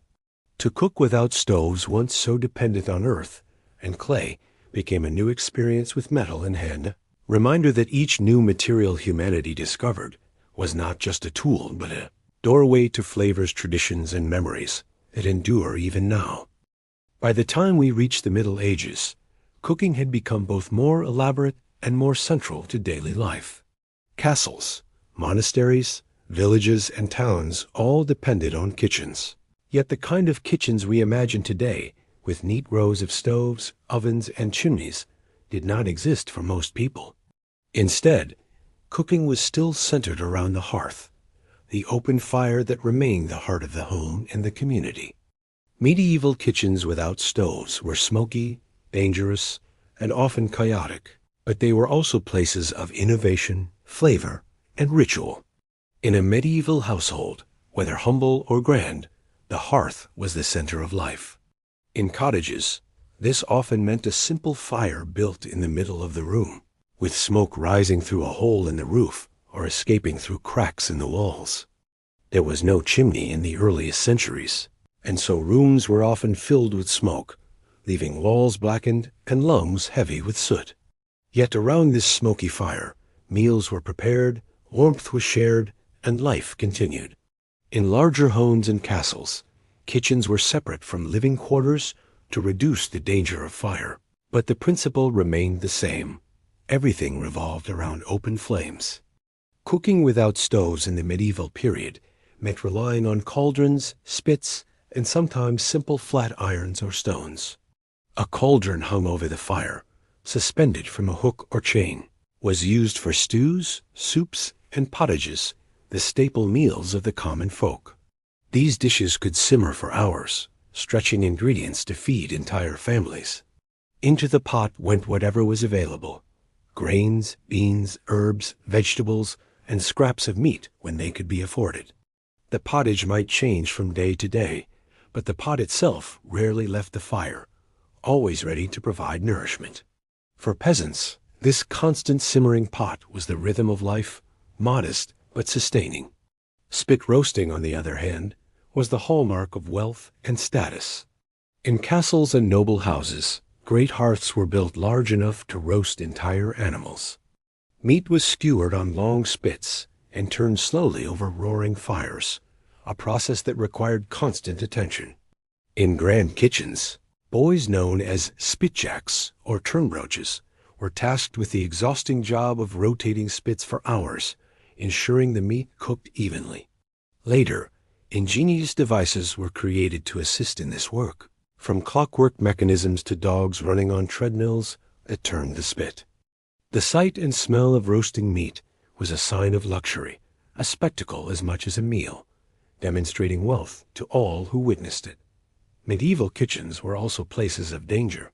Open flames, hot cauldrons, and heavy smoke created constant risks. Burns, accidents, and fires were common. In towns, where houses were built close together, kitchen fires often spread rapidly, devastating entire neighborhoods. It was not until the later Middle Ages, with the introduction of chimneys, that kitchens became somewhat safer and more efficient. Chimneys allowed smoke to be directed out of the building, reducing the choking atmosphere of earlier kitchens and making it easier to control heat. But for centuries, people cooked in conditions that we today would find nearly unbearable. Despite these challenges, medieval cooking was surprisingly inventive. Without stoves, cooks learned to manage multiple tasks on the same fire. Pots could be hung at different heights to control heat, closer for boiling, higher for simmering. Trays could be set among embers for baking small items. Ashes were used to insulate food for slow cooking, much as in earlier times. Skilled cooks became masters of timing and placement, using little more than intuition and experience to create elaborate meals. In large estates, entire teams of cooks, assistants, and servants worked together, coordinating dozens of dishes without the aid of stoves, ovens, or modern tools. Food itself varied dramatically depending on class. For peasants, daily meals were simple: pottage, bread, and perhaps some cheese or ale. Meat was rare, often reserved for festivals or special occasions. Herbs and vegetables from gardens flavored meals, while preservation methods like salting, smoking, or drying ensured survival through winters. For the wealthy, however, kitchens without stoves still produced grand feasts. Roasted boar, venison, swan, and peacock were prepared over open fires, accompanied by pies, stews, and sauces rich with imported spices. The contrast between simple hearth meals and elaborate banquets reveals just how diverse medieval cooking could be, even when the basic technology was the same. The sensory world of the medieval kitchen was intense. Fires roared, spits creaked, pots bubbled, knives chopped, and the air was thick with smoke, steam, and the mingling scents of herbs, meat, and bread. In a castle kitchen, dozens of people might work at once, shouting orders, carrying trays, and tending fires. In a humble cottage, the kitchen was quieter, but no less vital, with a single pot simmering while children played nearby and parents worked. In both cases, the fire was more than a tool.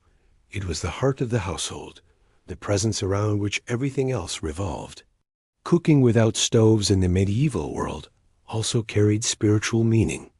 The hearth was considered sacred, a place where prayers were whispered and blessings given. Bread baked in communal ovens or at home was often marked with a cross before being placed in the fire. Certain foods were prepared according to religious calendars, with fast days dictating what could or could not be cooked. Feasts tied to both religion and community brought people together in celebration, often centered on roasted meats and shared stews.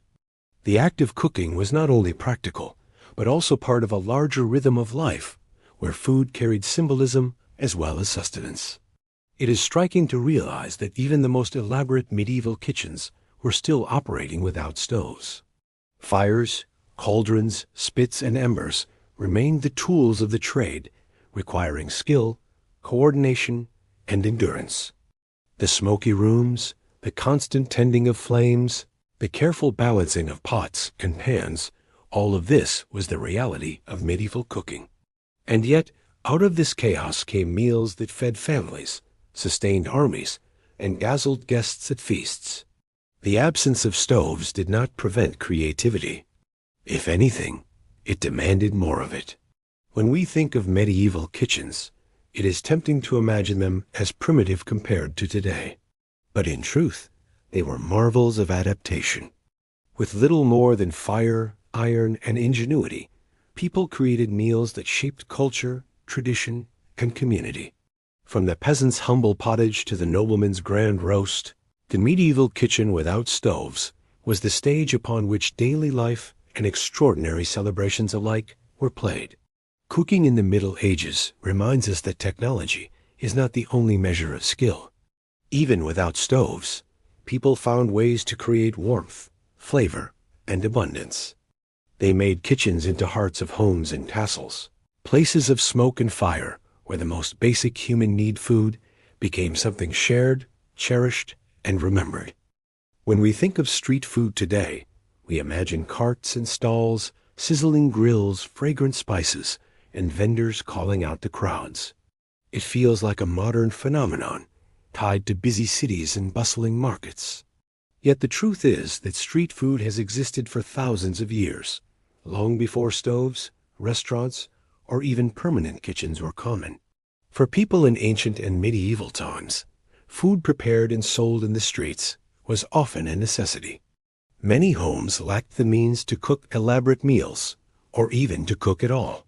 Street vendors stepped into that gap, providing ready-made nourishment prepared over open fires, in clay ovens, or on simple portable braziers. Street food was as much about survival as it was about pleasure, and in many ways, it was the original fast food. In ancient Rome, street food was not only common but essential. Most urban households, especially in crowded tenements, did not have kitchens. Fires were dangerous in densely packed buildings, and many families relied on vendors for their daily meals. Walk through a Roman street, and you would find small stalls called thermopolia, where large clay jars set into counters held hot foods ready to be ladled out. Stews of lentils or beans, breads topped with cheese or herbs, grilled meats, and even early versions of pizzas with flatbread and toppings were sold to passers-by. For the working poor, these meals were affordable and accessible, a way to eat without the risk of cooking fires at home. The smell of sizzling food, smoke curling into the air, and the constant chatter of crowds gave Roman streets a vibrancy that would feel familiar even today. In Greece, too, street food was woven into daily life. Vendors sold small fish, olives, figs, and bread in bustling marketplaces. The Agora, the heart of Greek cities, was filled not only with merchants selling goods, but also with food hawkers feeding the crowds. Simple meals of grilled meat skewers, flatbreads, and wine were eaten quickly, standing or sitting on steps, while debates and conversations unfolded nearby. For travelers, sailors, and the poor, street food was more than convenience. It was often the only reliable source of nourishment. Across the Middle East, bustling markets offered breads fresh from clay ovens, roasted nuts, dates, and spiced meats cooked on open braziers. Portable cooking was essential in these busy spaces, where vendors prepared food that could be eaten with the hands, carried easily, and shared among friends. Even without stoves, the streets were alive with flavor. The scent of roasted lamb, fresh bread, and spices filled the air, tempting passers-by with meals that connected daily survival to communal life. In Asia, street food traditions are among the oldest in the world. In China, for example, records from as early as the Tang Dynasty describe street vendors selling noodles, dumplings, and grilled skewers.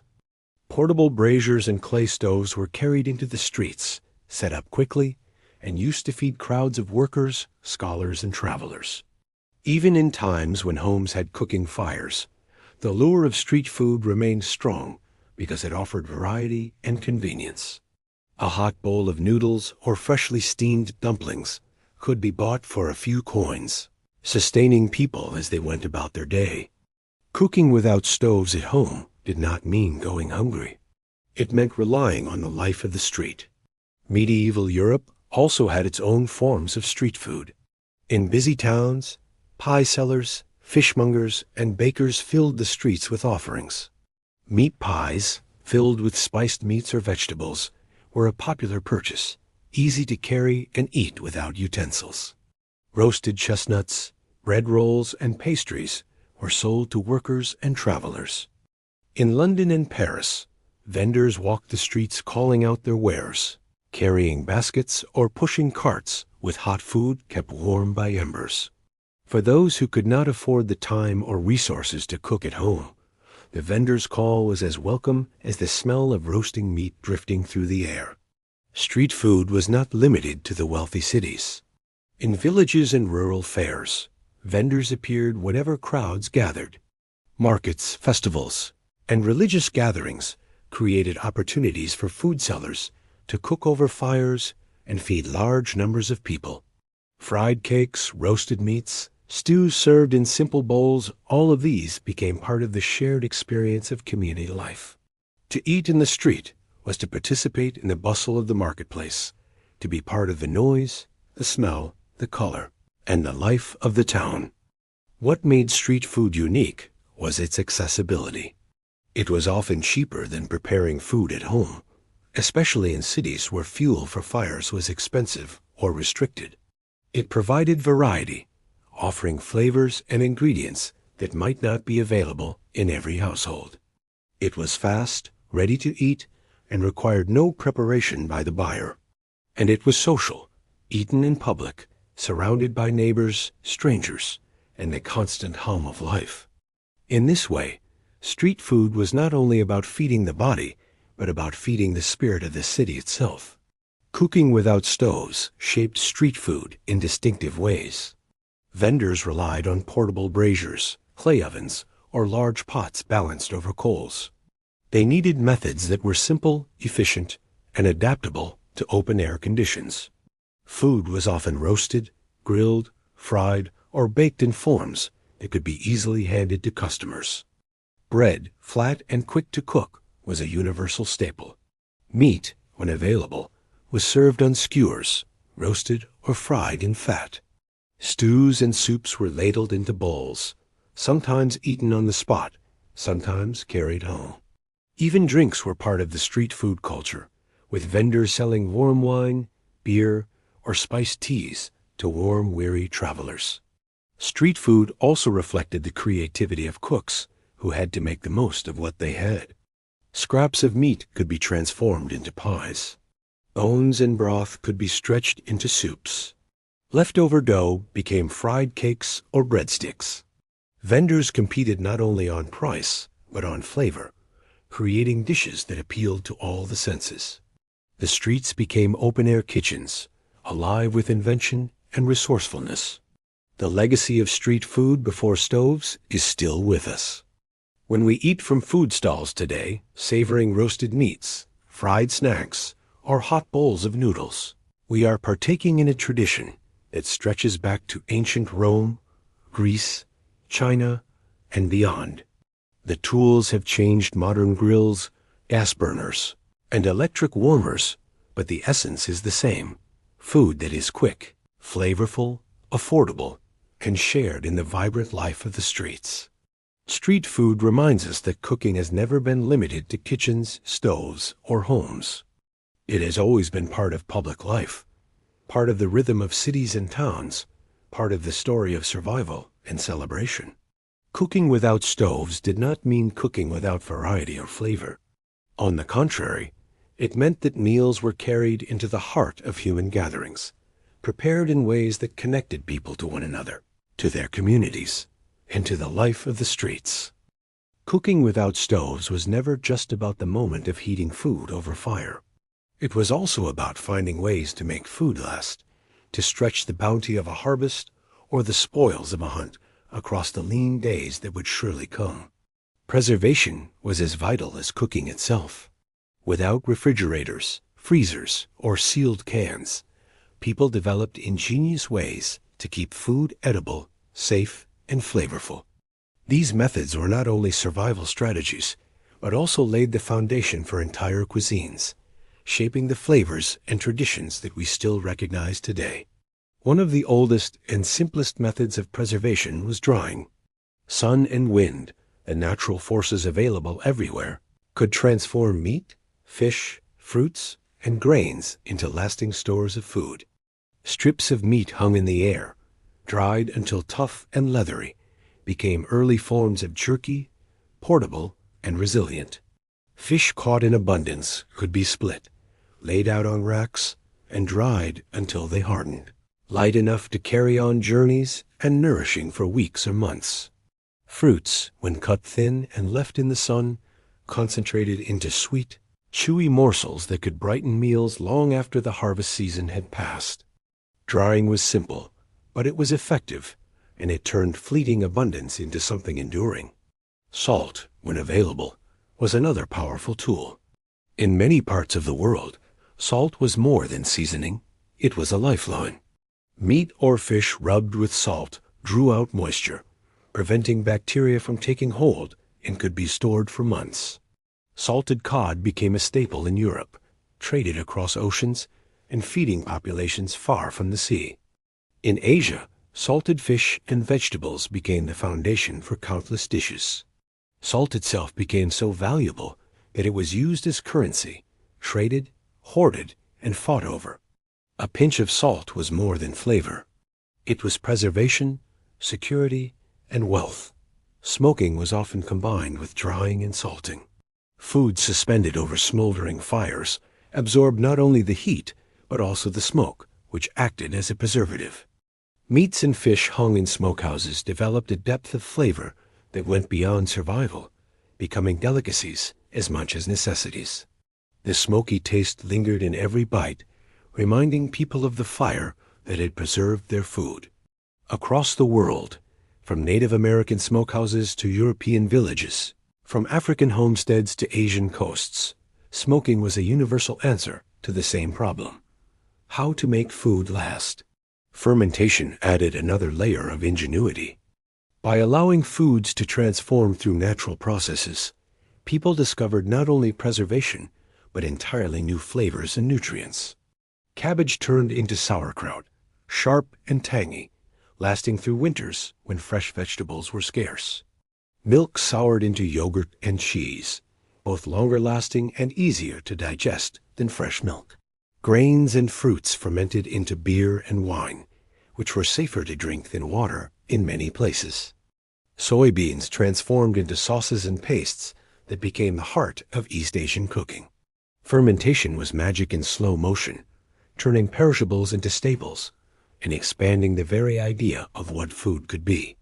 Preparation was as important as preservation. Before cooking could even begin, food often had to be cleaned, ground, pounded, or softened. Grains were laboriously ground between stones into flour or meal, a daily task that consumed hours of work. Roots and tubers had to be peeled, cut, or even soaked to remove toxins. Meat had to be butchered, bones cracked for marrow, skins scraped and cleaned. These tasks were constant and time-consuming, yet they were as much a part of cooking without stoves as the fire itself. The rhythm of grinding, chopping, and pounding echoed through homes and villages, a steady accompaniment to daily life.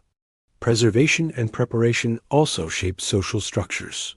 In many communities, these tasks were shared, with women, children, and elders often taking on the work of grinding grain, drying food, or salting meat. In larger households or estates, servants and specialists were assigned to these jobs, their labor ensuring that meals could be prepared efficiently.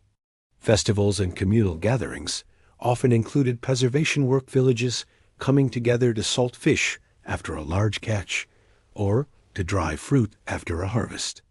These activities were not only practical, but also social, binding people together through shared effort.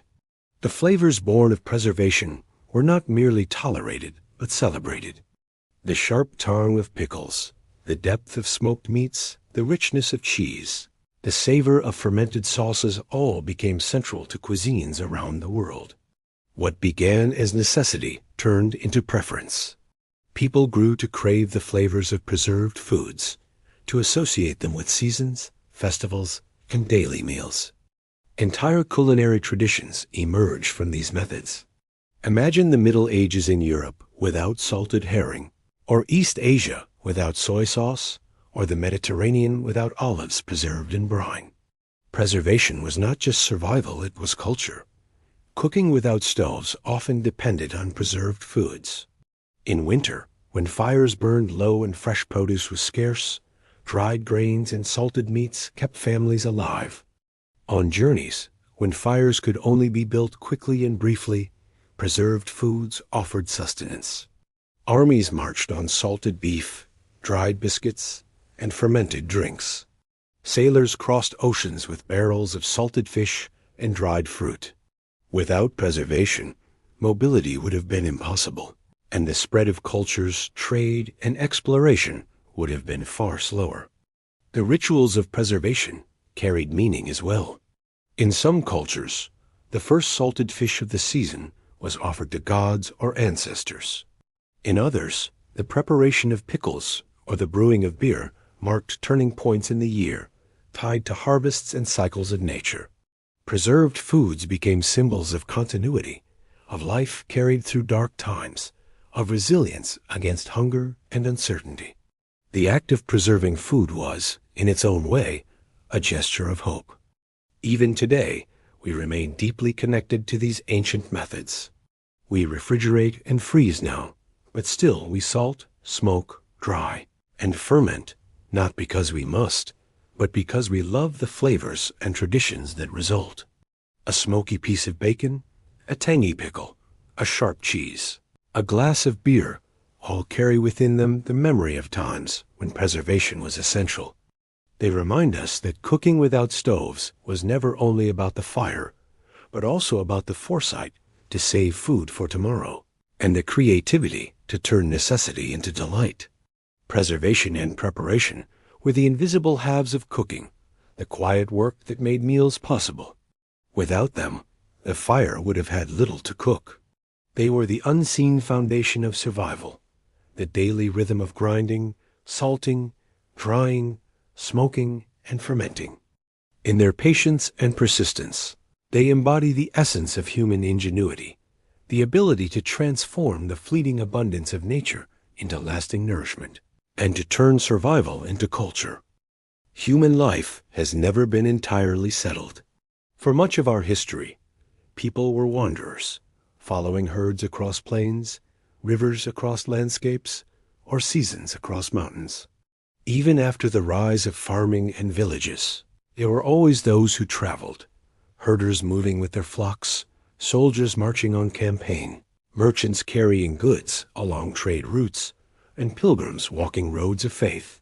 For all of them, cooking without stoves meant cooking on the move. It was a challenge, but it was also a chance to adapt, to make meals in the open air with whatever tools could be carried and whatever fire could be managed. The nomadic peoples of Central Asia, for example, lived lives shaped by mobility. Their tents, horses, and wagons carried them across vast steppes, where meals had to be simple, portable, and quick to prepare. Fires were small, fueled by dried dung or bits of wood, and cooking vessels were few. Meat, milk, and grains formed the staples, often turned into stews or porridges that could simmer in a single pot. Fermented milk drinks, like kumi, required no fire at all, but provided energy and refreshment. Dried meats could be carried for long journeys, softened in broth when fires were possible. Every meal had to fit within a life of constant movement. Soldiers on campaign faced similar challenges. Armies throughout history depended on food that could be cooked quickly and transported easily. Roman legions carried hard biscuits called hardtack and dried grains, which could be softened with water and boiled into gruel over small fires. Medieval soldiers often roasted meat on skewers or boiled whatever they could find in iron pots, cooking communally when possible. Fires were kept small to avoid drawing attention, and meals were as much about necessity as pleasure. The phrase, "an army marche on its stomach," is a reminder that cooking on the move was as critical as weapons or strategy. Without food, campaigns faltered, and without fire, there was no food. Travelers and pilgrims carried their own traditions of cooking on the road. Pilgrims walking the Camino de Santiago in medieval Spain, for instance, often relied on communal kitchens at monasteries or inns, where simple fires and shared pots provided sustenance. Merchants moving along the Silk Road ate meals prepared at caravanserais, roadside inns where fires burned steadily, and food was cooked for weary travelers. In deserts, cooking fires were often little more than glowing embers buried in sand, where flatbreads could be baked quickly before journeys resumed. To cook on the move was to rely on ingenuity, community, and the simplest of tools. Cooking fires for travelers were small, discreet, and portable. Braziers, small metal or clay containers filled with coals, were common in many cultures, allowing food to be cooked without the need for a large fire. These portable stoves could be carried by hand or on pack animals, lit quickly, and used to heat water or cook a meal. Even without permanent stoves, these travelers' braziers gave the comfort of warm food wherever the road led. The same principle survives in modern camping stoves, a reminder that the need to cook on the move has never disappeared. Meals prepared on journeys were rarely elaborate, but they carried their own flavors of resilience. Porridges and stews made from grains, and whatever vegetables or scraps of meat could be found, were common. Bread, especially flatbread or dried biscuits, traveled well and could be eaten on the go. Dried fruit, nuts, and cheese provided energy without spoiling. For herders, fresh milk, yogurt, and simple cheeses were staples, requiring no fire at all. Soldiers and nomads alike often boiled bones into broths, stretching nutrients as far as possible. The meals were plain, but they were sustaining, and in the end, that was all that mattered. Cooking on the move was not only about practicality, it also carried moments of comfort. A shared fire at the end of a long day, a pot of soup bubbling as the sun set, or bread baked in glowing embers brought a sense of home to those far from it. Travelers huddled close, eating together, finding warmth not only in the food, but in the companionship of the moment. Even the simplest meal, shared by a fire, could be a reminder of community, of survival together in strange lands. For nomadic peoples, these practices became part of identity. The Mongols, for example, carried iron cauldrons slung beneath their carts, ready to be filled with meat and water wherever they stopped. Meals were quick, hearty, and suited to lives of movement and war. In desserts, Bedouin traditions of roasting coffee over small fires or baking bread in hot sand became part of hospitality, carried even into the harshest landscapes. Cooking without stoves was never just about survival. It was also about maintaining culture, tradition, and generosity, even when the road was long and uncertain. Cooking on the move also shaped trade and exploration. Sailors, crossing seas for weeks or months, relied on preserved foods that could be cooked with minimal fire on ships.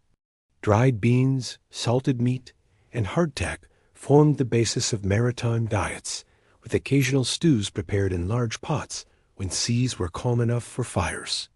On land, caravans carrying spices, silks, or salt had to balance the needs of trade with the needs of food, cooking quickly at night before resuming the long trek at dawn. The very movement of goods across the world was fueled by meals cooked on the move, fires lit and extinguished countless times along routes that connected continents. What is striking about cooking on the move is its universality. Whether it was nomads crossing steppe soldiers marching into battle pilgrims, walking roads of faith, or merchants traveling for trade, all relied on the same principles: small fires, simple vessels, portable ingredients, and the ingenuity to make do with what was available. The meals were often modest, but they carried the strength of survival, the taste of endurance, and the memory of countless journeys across time.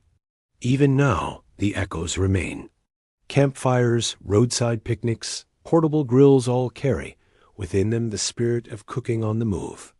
The warmth of food eaten under the open sky, the comfort of a hot drink on a cold journey, the taste of something shared with companions far from home, these are timeless experiences.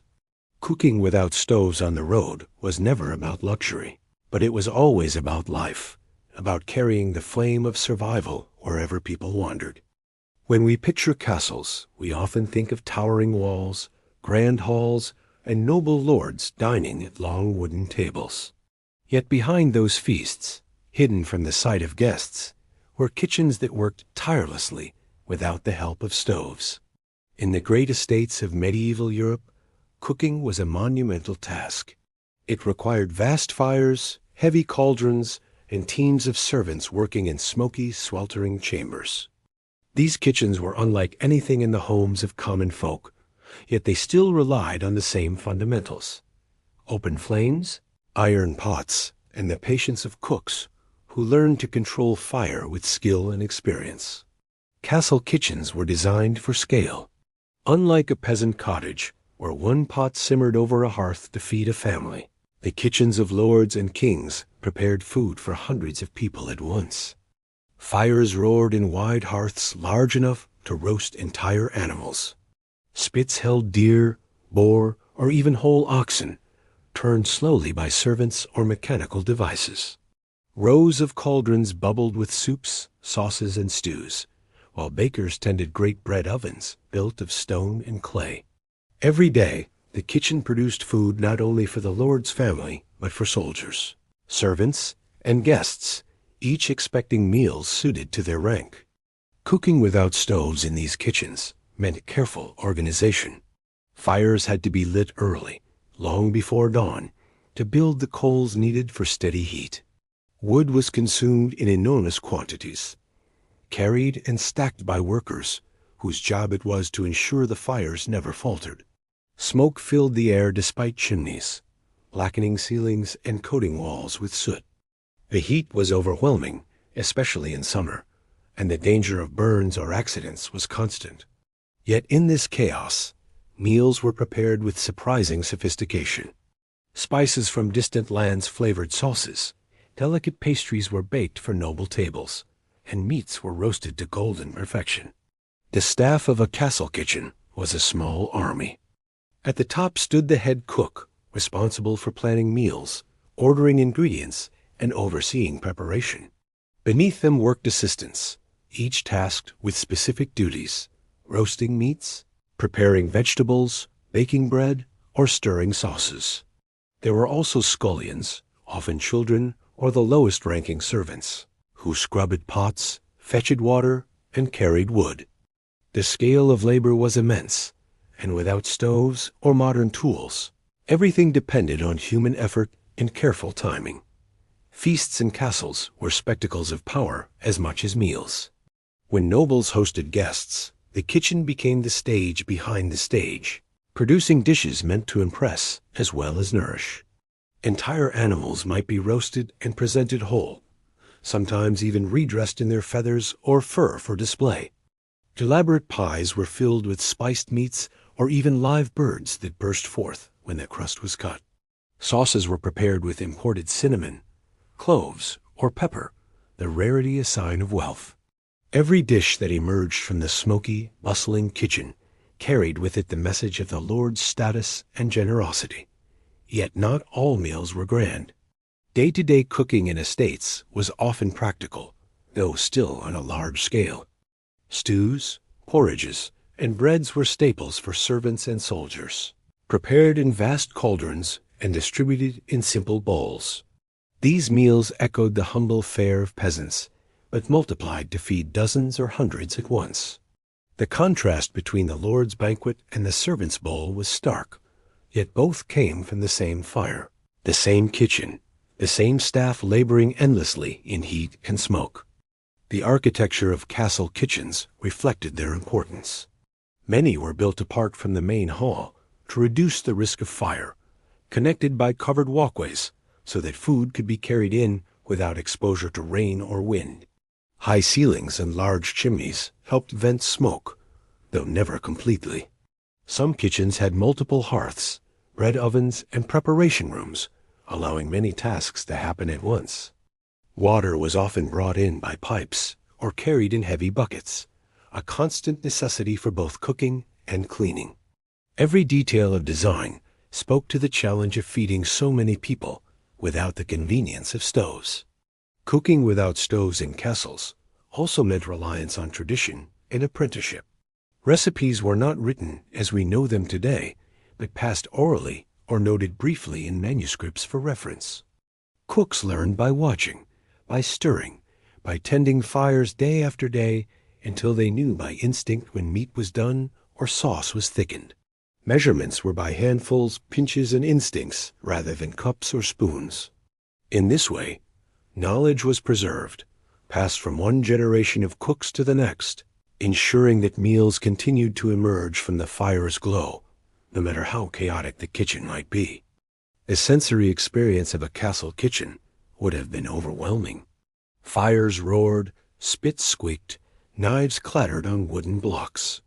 The air was thick with the smell of roasting meat, baking bread, simmering stews, and the constant smoke that clung to hair and clothing. Servants shouted instructions, hurried past with platters, and carried buckets of water or wood.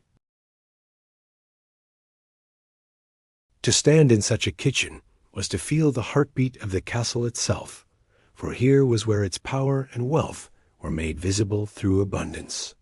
Despite the challenges, castle kitchens without stoves produced food that influenced culture for centuries. Recipes refined in noble households spread slowly outward, adapted by townsfolk and peasants when ingredients became more accessible. Techniques of roasting, baking, and sauce-making developed in these kitchens laid the foundation for later European cuisine.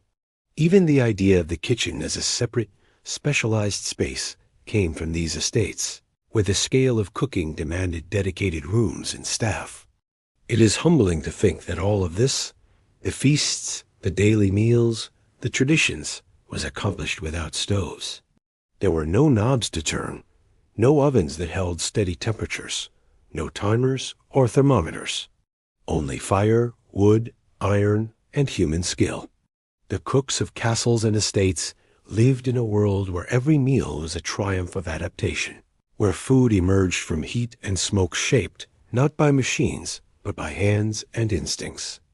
Cooking in castles reminds us that even the grandest feasts of history were built on the same foundations as the humblest meals: fire, patience, and the ingenuity to make do without stoves.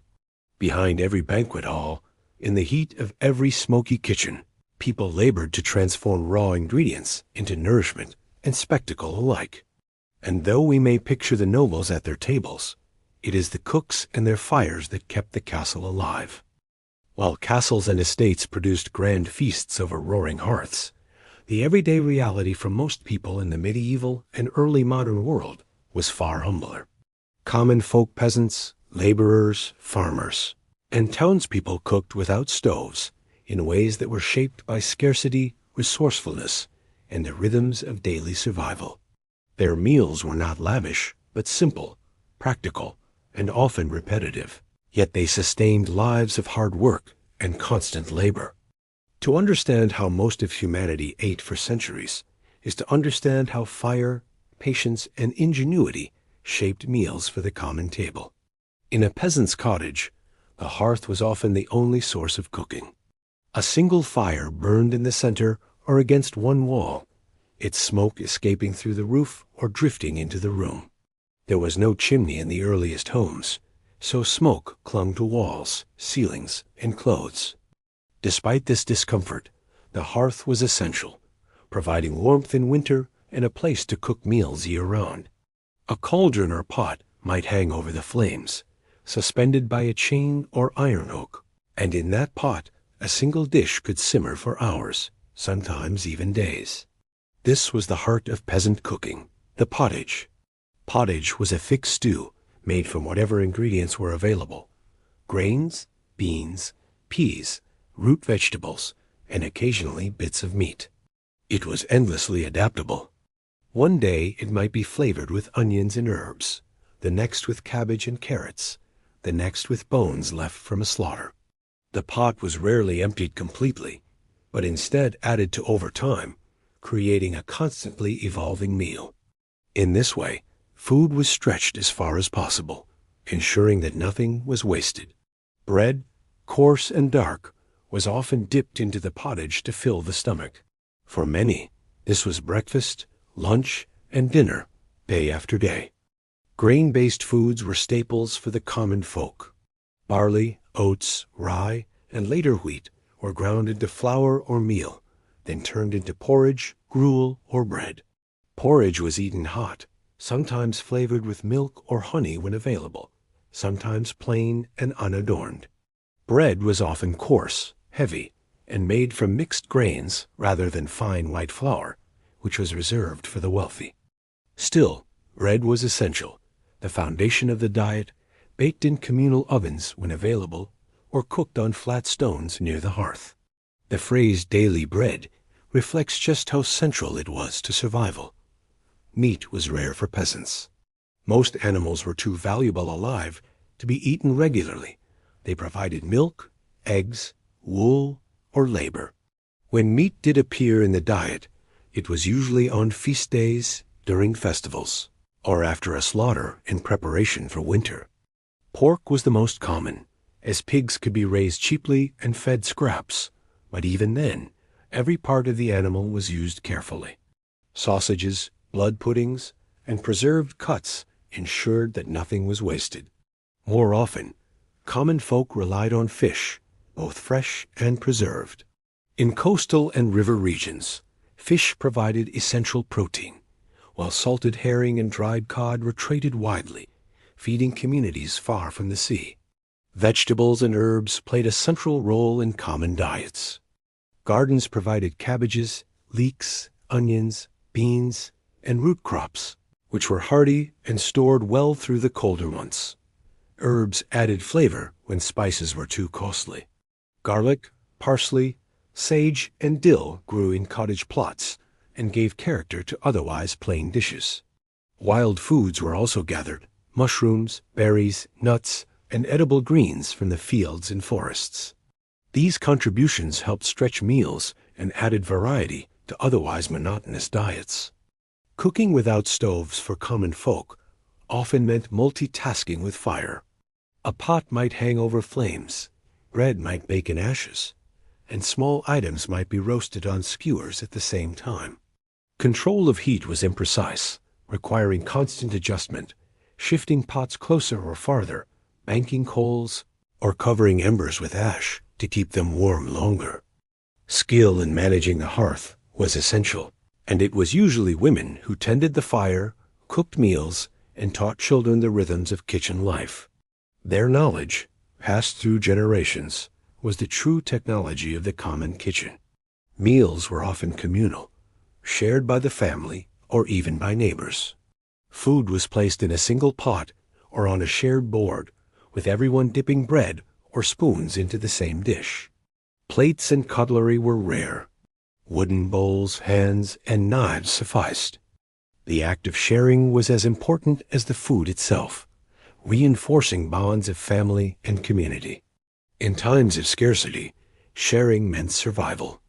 A neighbor might offer beans, another bread, another milk, and together they created meals that no one could have managed alone. Seasonality shaped every aspect of common cooking. In spring, fresh greens and herbs brought relief after winter's salted or dried fare. Summer provided abundance, with gardens full of vegetables and fruits. Autumn was the season of harvest, when grains were gathered, animals slaughtered, and foods preserved for the coming cold. Winter meals relied heavily on stored food, salted meat, dried beans, root vegetables kept in cellars, and bread baked from stored grain.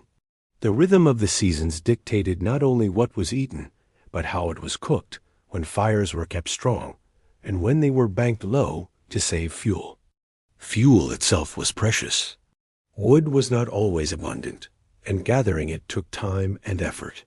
In some regions, dried peat or dung was burned instead of wood, creating fires that were smoky, but sufficient for cooking. Families used fuel sparingly, often cooking multiple items over the same fire or reheating leftovers, rather than starting fresh meals. Cooking without stoves was never wasteful.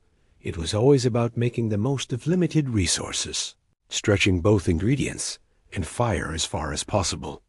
The flavors of common folk cooking were simple but comforting. The sweetness of carrots in a stew, the heartiness of barley porridge, the savor of salted fish or cheese, the warmth of fresh bread pulled from ashes. All of these created a diet that was plain but sustaining. It lacked the spices, sauces, and extravagance of noble tables, but it carried the taste of home, of familiarity, of survival. For the common folk, meals were not feasts of luxury, but anchors of life, moments of rest and renewal in days filled with labor. Cooking without stoves in humble cottages may not have produced the grand dishes of estates, but it created traditions that endured for centuries. The pottage simmering on the hearth, the bread baking in ashes, the communal bowl shared by family, these were the realities of life for most people. They remind us that the history of cooking is not only about innovation and grandeur, but also about the quiet resilience of ordinary lives. In many ways, the meals of the common folk were closer to the earth, more sustainable, and more connected to the cycles of nature. They required patience, resourcefulness, and a deep understanding of the land. They may not have been rich in flavor or variety, but they were rich in meaning, binding families and communities together in the shared act of survival. Cooking without stoves, in these cottages and huts, was less about invention and more about endurance, about making each day's fire provide enough warmth, light, and nourishment to carry people into the next. Cooking without stoves is not a single story, but many. Across continents, people developed their own methods for preparing food, shaped by geography, climate, resources, and culture. What is remarkable is how often similar solutions emerged independently, even among people separated by oceans and centuries. Fire, stone, clay, leaves, and patience were universal tools, and yet every culture gave them a distinct character. To look at global cooking traditions without stoves is to see both the shared ingenuity of humanity and the endless diversity of flavor and ritual that grew from it. In Africa, cooking was often communal and tied deeply to the land. Open fires were central, with large pots balanced on stones or hung from wooden frames. Meals relied on grains like millet, sorghum, and later maize, ground into flour and turned into porridges or flatbreads. Stews made from vegetables, beans, and sometimes meat or fish were simmered slowly, flavored with herbs and spices gathered locally. In West Africa, palm oil gave dishes a distinctive richness, while in East Africa, spices from Indian Ocean trade routes added depth. Leaves, banana or otherwise, were often used to wrap food for steaming in embers, creating tender, smoky meals. Even without stoves, the flavors were vibrant, reflecting the diversity of landscapes and cultures across the continent. In the Americas, indigenous peoples developed their own unique traditions. In Mesoamerica, maize was the foundation of life. Ground into dough called masa, it was shaped into tortillas and cooked on flat griddles or comals placed over open fires. Beans and squash joined maize to create the Three Sisters, a nutritional trio that sustained entire civilizations. Stews, tamales wrapped in corn husks, and roasted meats all came from fire, clay, and patience. In North America, earth ovens were widely used, where meat, roots, and vegetables were buried with hot stones and left to cook for hours. Along the coasts, fish was smoked or dried to last through winters, while inland, venison and bison were roasted or stewed. Each method reflected not only survival, but celebration, meals tied to the cycles of nature and community. South America added its own traditions.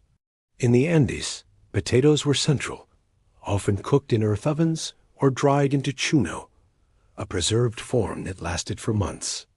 Quinoa was boiled into porridges or soups, while guinea pigs and alpaca provided protein. In coastal regions, fish and seafood were prepared with citrus and herbs, an early form of what we now call ceviche. Again, the absence of stoves was no limitation only, an invitation to adapt to mountains, coasts, and forests with creativity. In Asia, the range of cooking traditions was vast. In China, clay pots were central, used for slow-cooked stews, rice dishes, and soups that simmered gently over open fires. Street vendors prepared dumplings, noodles, and grilled meats on portable braziers, feeding busy towns and cities. In India, clay ovens known as tandoors baked flatbreads and roasted meats, their smoky heat creating flavors still beloved today. Spices became a cornerstone, transforming simple grains and vegetables into complex dishes. In Japan, hot stones and simple grills were used to prepare fish and rice, while fermentation gave rise to soy sauce, miso, and pickled vegetables. Across Asia, the balance of fire, clay, and patience shaped traditions that remain vibrant even now. In the Pacific Islands, earth ovens called aimu or hangi were central to community life. Food was wrapped in banana leaves and layered over hot stones, then covered with earth to trap heat. Hours later, the food emerged tender, smoky, and infused with the flavors of the leaves. Meals prepared this way were often part of ceremonies, weddings, or gatherings, feeding entire villages at once. Coconut milk, taro, breadfruit, and fish were staples, transformed by fire and earth into feasts that carried both nourishment and ritual meaning. Cooking without stoves here was never just about food. It was about community, celebration, and respect for the land and sea. In the Middle East, traditions of clay ovens and open fires shaped daily life. Flatbreads were baked against the walls of tandoors, while stews simmered in clay pots flavored with herbs and spices from long trade routes. Meat was grilled on skewers, fish roasted over coals, and grains like rice or wheat boiled into sustaining dishes. Even in deserts, where fuel was scarce, people adapted fires made from dried dung or small twigs, still cooked bread and boiled tea. Hospitality was central, and cooking was as much about offering food to guests as feeding family. Europe's cooking traditions before stoves reflected both peasant simplicity and noble extravagance. For common folk, pottages, bread, and cheese were daily fare, cooked in cauldrons over hearths. In the Mediterranean, olives, grains, and fish were staples, with meals prepared on open fires or in clay ovens. In the colder north, meats were roasted, grains turned into porridges, and vegetables boiled into stews. Across the continent, preserved foods, salted fish, smoked meats, and pickled vegetables ensured survival through long winters. The methods were familiar fires, cauldrons, spits, and ovens, but the flavors were shaped by local ingredients and traditions. What unites all these global traditions is the combination of resourcefulness and ritual. Cooking without stoves was never just about solving the problem of hunger. It was about turning the raw gifts of the land into meals that carried meaning, memory, and culture. The methods may have been simple fire, stone, clay, leaf, but the results were rich with flavor and identity. Meals told stories of land and sea, of community and survival, of celebration and faith. Even today, these traditions endure. Clay ovens still bake bread in India and the Middle East. Earth ovens still prepare feasts in the Pacific. Street vendors in Asia still use braziers and open fires. In Africa, communal pots still simmer over open flames. In the Americas, tortillas, tamales, and smoked meats still carry the legacy of pre-stove cooking. Each bite connects us not only to culture, but to history, to the long lineage of meals cooked without the tools we now take for granted. To look at global cooking traditions without stoves is to see humanity at its most inventive. With only fire and what nature provided, people created cuisines that remain at the heart of identity, flavor, and memory. They remind us that cooking was never just about survival. It was about belonging, celebration, and the endless creativity of the human spirit. For tens of thousands of years, fire in its raw form, open flames, glowing embers, and smoky hearths was humanity's constant companion in cooking. Yet as centuries passed, people sought more control, more safety, and more efficiency. The arrival of the stove did not come suddenly, nor did it replace older methods overnight. Instead, it was a slow, gradual process that unfolded over generations, reshaping kitchens and daily life step by step. To understand the story of how stoves emerged is to see the long bridge between ancient fires and the modern kitchens we know today. The earliest stoves were not stoves in the sense we think of now, with metal doors, burners, and chimneys. They were simple fireboxes, enclosed spaces where flames could be contained, heat directed, and smoke managed. As early as the Roman era, hypocaust systems used raised floors and channels to circulate heat beneath buildings, sometimes used for cooking as well as bathing. Clay and brick hearths with partial enclosures appeared in many regions, designed to trap heat more effectively than open fires. These early stoves were less about convenience and more about control, allowing cooks to harness fire's power without being entirely at its mercy. In medieval Europe, open hearths remained dominant, but gradual innovations appeared. Chimneys, first widespread in the 12th and 13th centuries, transformed kitchens by carrying smoke out of rooms rather than letting it linger in suffocating clouds. With chimneys came the possibility of building more permanent hearth structures, where fire could be better directed and contained. Flat irons or metal plates placed over embers began to act like primitive burners, allowing pots to rest securely above steady heat. Though still far from modern stoves, these small changes hinted at the future, step by patient step. By the Renaissance, experiments with enclosed cooking spaces became more common. In wealthy households and monasteries, brick or stone enclosures with iron grates allowed fires to burn hotter and cleaner, while directing heat upward to pots placed above.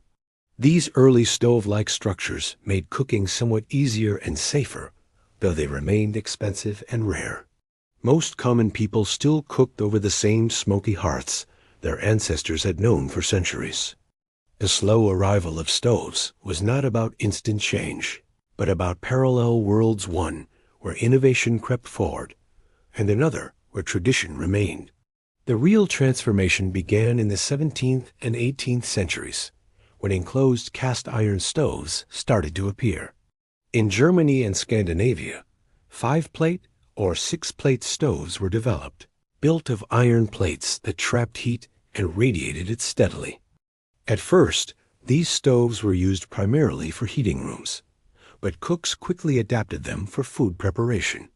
The ability to cook on flat iron surfaces, with pots placed directly on plates heated by the fire beneath, marked a profound shift. For the first time, meals could be prepared without crouching over open flames, without constant exposure to smoke, and with a degree of predictability unknown before. The Industrial Revolution accelerated this change. Cast iron, once costly, became more widely available, and stoves spread into middle-class homes. Designs improved steadily: stoves with multiple burners, ovens built into the same structure, and dampers that allowed cooks to control airflow and thus regulate heat. By the 19th century, the kitchen stove as we recognize it had firmly taken root in much of Europe and North America. It was not merely a convenience, it reshaped daily rhythms, shortened cooking times, and allowed for entirely new recipes and techniques. Yet even as stoves became more common, the older methods lingered. In rural villages, peasants still cooked over hearths or in clay ovens. In many parts of Africa, Asia, and the Americas, open fires remained the norm well into the modern era, not out of preference, but out of necessity. The slow arrival of stoves was uneven, marked by wealth, geography, and access to resources. For some, the stove was a symbol of progress. For others, it was a luxury out of reach. Even today, nearly 3 billion people worldwide still rely on open fires or basic stoves fueled by wood, dung, or charcoal, a reminder that the story of cooking without stoves is not only history, but living reality. The arrival of stoves also changed social life. Kitchens, once smoky and dangerous, became more contained and central to homes. Cooking became less about survival alone and more about comfort, creativity, and variety. Recipes multiplied, cookbooks flourished, and the art of cuisine blossomed in tandem with the predictability stoves offered. At the same time, the role of the cook shifted. The sheer labor of managing fires lessened, though it never disappeared entirely. In wealthier homes, servants who once tended great hearths now mastered the new technology of iron ranges, while in middle-class households, women gained tools that made their work more efficient, but also placed new expectations on them to prepare varied and refined meals. The symbolism of the stove grew alongside its practicality. It became a centerpiece of the modern home, a symbol of domesticity and stability. Advertisements in the 19th century presented stoves as emblems of progress, order, and family life. To own a stove was to participate in the march of modernity, to embrace both the science and comfort it promised. Yet behind the gleaming iron was the same story that had unfolded for millennia. Fire, controlled and adapted, still at the heart of every meal. Even as gas and later electric stoves appeared in the late 19th and early 20th centuries, the slow journey from open hearth to enclosed firebox reminds us how gradual change can be. For centuries, people cooked in ways that would seem impossibly laborious to us now, and yet those meals sustained civilizations, shaped cultures, and gave birth to cuisines we still cherish. The stove, when it arrived, was not a replacement for tradition, but an evolution of it, a continuation of humanity's endless dialogue with fire. The slow arrival of stoves did more than change cooking. It changed life itself. It freed time, expanded diets, and made kitchens safer. It allowed for foods that required steady, precise heat cakes, delicate sauces, and baked goods that were nearly impossible over open flames. It transformed kitchens into spaces not only of labor, but of creativity and family gathering. Yet it also carried with it the memory of all that came before: the smoky hearths, the earth ovens, the cauldrons, and the countless hands that tended fires through long nights. Cooking without stoves had shaped humanity for tens of thousands of years. And even when stoves became common, those older ways never disappeared entirely. They linger still in traditions, rituals, and even pleasures, roasting meat over campfires, baking bread in clay ovens, cooking in earth pits during festivals. The stove may have become the symbol of modern kitchens, but the story of food remains tied to the raw flame, to the patience of coals, and to the ingenuity of those who made meals without the convenience we now take for granted. We have traveled a long way together through the story of cooking without stoves. From the first sparks of fire struck in caves, to the clay pots of early villages, to the smoky kitchens of castles, and the slow arrival of iron ranges, the journey of how people prepared food is also the journey of humanity itself. Cooking has always been more than survival. It has been about patience, about invention, about gathering together around a source of warmth and light. Even when there were no stoves, no ovens, no kitchens in the modern sense, people found ways to transform raw ingredients into nourishment and comfort. What we see across all these chapters is a remarkable thread of continuity. Fire, in one form or another, has always been at the center. Whether it was stones heated in a pit, a clay pot balanced on glowing coals, or a great cauldron suspended in a castle hearth, fire was the silent partner of every cook. Humanity's relationship with fire is as old as humanity itself, shaping not only our meals, but our societies. Fire brought people together at night, gave rise to rituals of hospitality, and created the flavors that turned food into culture. Without stoves, meals may have been harder to prepare, but they were never without meaning. It is striking to consider how much ingenuity was born from necessity. When people lacked stoves, they turned to what they had: stones, leaves, clay, skins, metals, and discovered methods that endure even now. The earth oven, used by cultures across the globe, survives in Pacific Island feasts and festival traditions. The clay pot, once revolutionary, is still used in kitchens from India to North Africa, prized for the gentle, earthy flavors it imparts. Bread, first baked in ashes or on hot stones, remains a daily staple in nearly every culture. These methods, born of survival, became traditions that outlasted the need for them.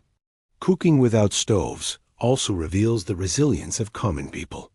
For peasants in medieval Europe, the simmering pot of pottage was not glamorous, but it sustained generations through hardship and hunger. For nomads crossing steppes or deserts, small fires and portable meals made survival possible in landscapes where nothing could be wasted. For sailors and soldiers, dried and salted foods kept bodies strong on long journeys. These meals were plain, sometimes monotonous, but they carried within them the strength of endurance. Behind every battle, every voyage, every harvest, there was always food, prepared without stoves, keeping life moving forward. The story also reminds us that food has always been social.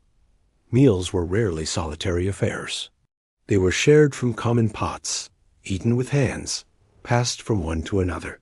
The hearth was the center of the home, the oven the center of the village, the fire pit the center of the camp.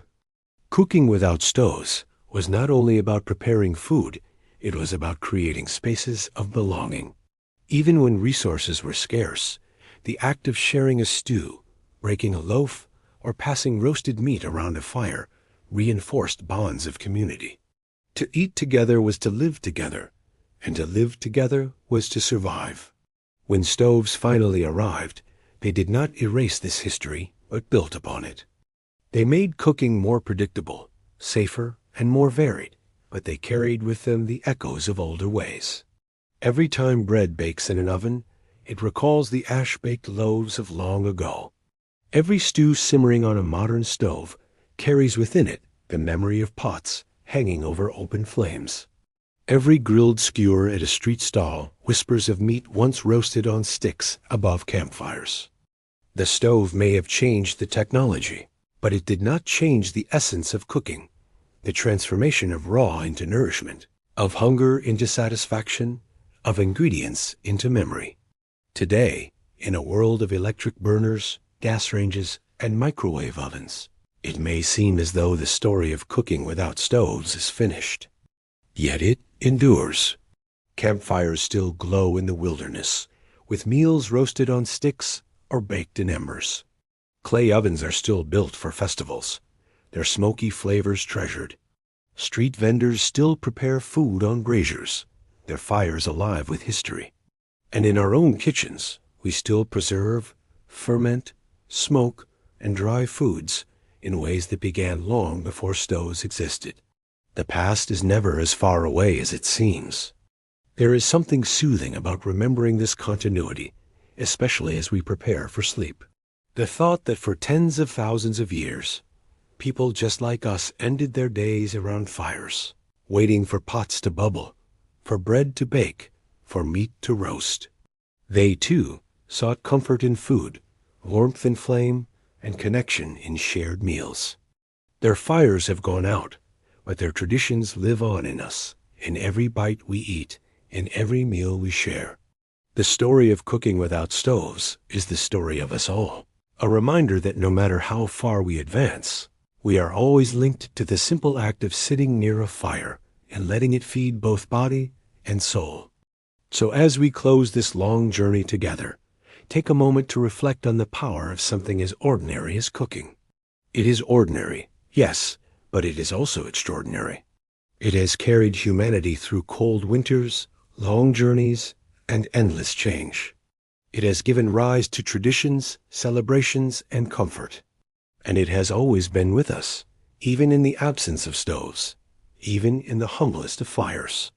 Thank you for joining me tonight as we traveled through this history. If you enjoyed this story and would like to hear more, please remember to subscribe to the channel. It helps keep these journeys alive. And in the comments, share what parts of history you'd like me to explore next, and let me know when you'd like to listen at bedtime, during quiet evenings, or whenever you need a moment of calm. I love knowing where you're tuning in from, and it makes these stories feel even more connected. And now, as you rest, let the images of firesides, clay pots, bread baking in ashes, and meals shared under the stars drift through your mind. Imagine the warmth of the fire, the comfort of a full belly, and the timeless rhythm of humanity gathering around food. Let those thoughts carry you into sleep, gently, peacefully, as countless generations before you once drifted off with the smell of smoke in their hair and the sound of fires crackling in the night.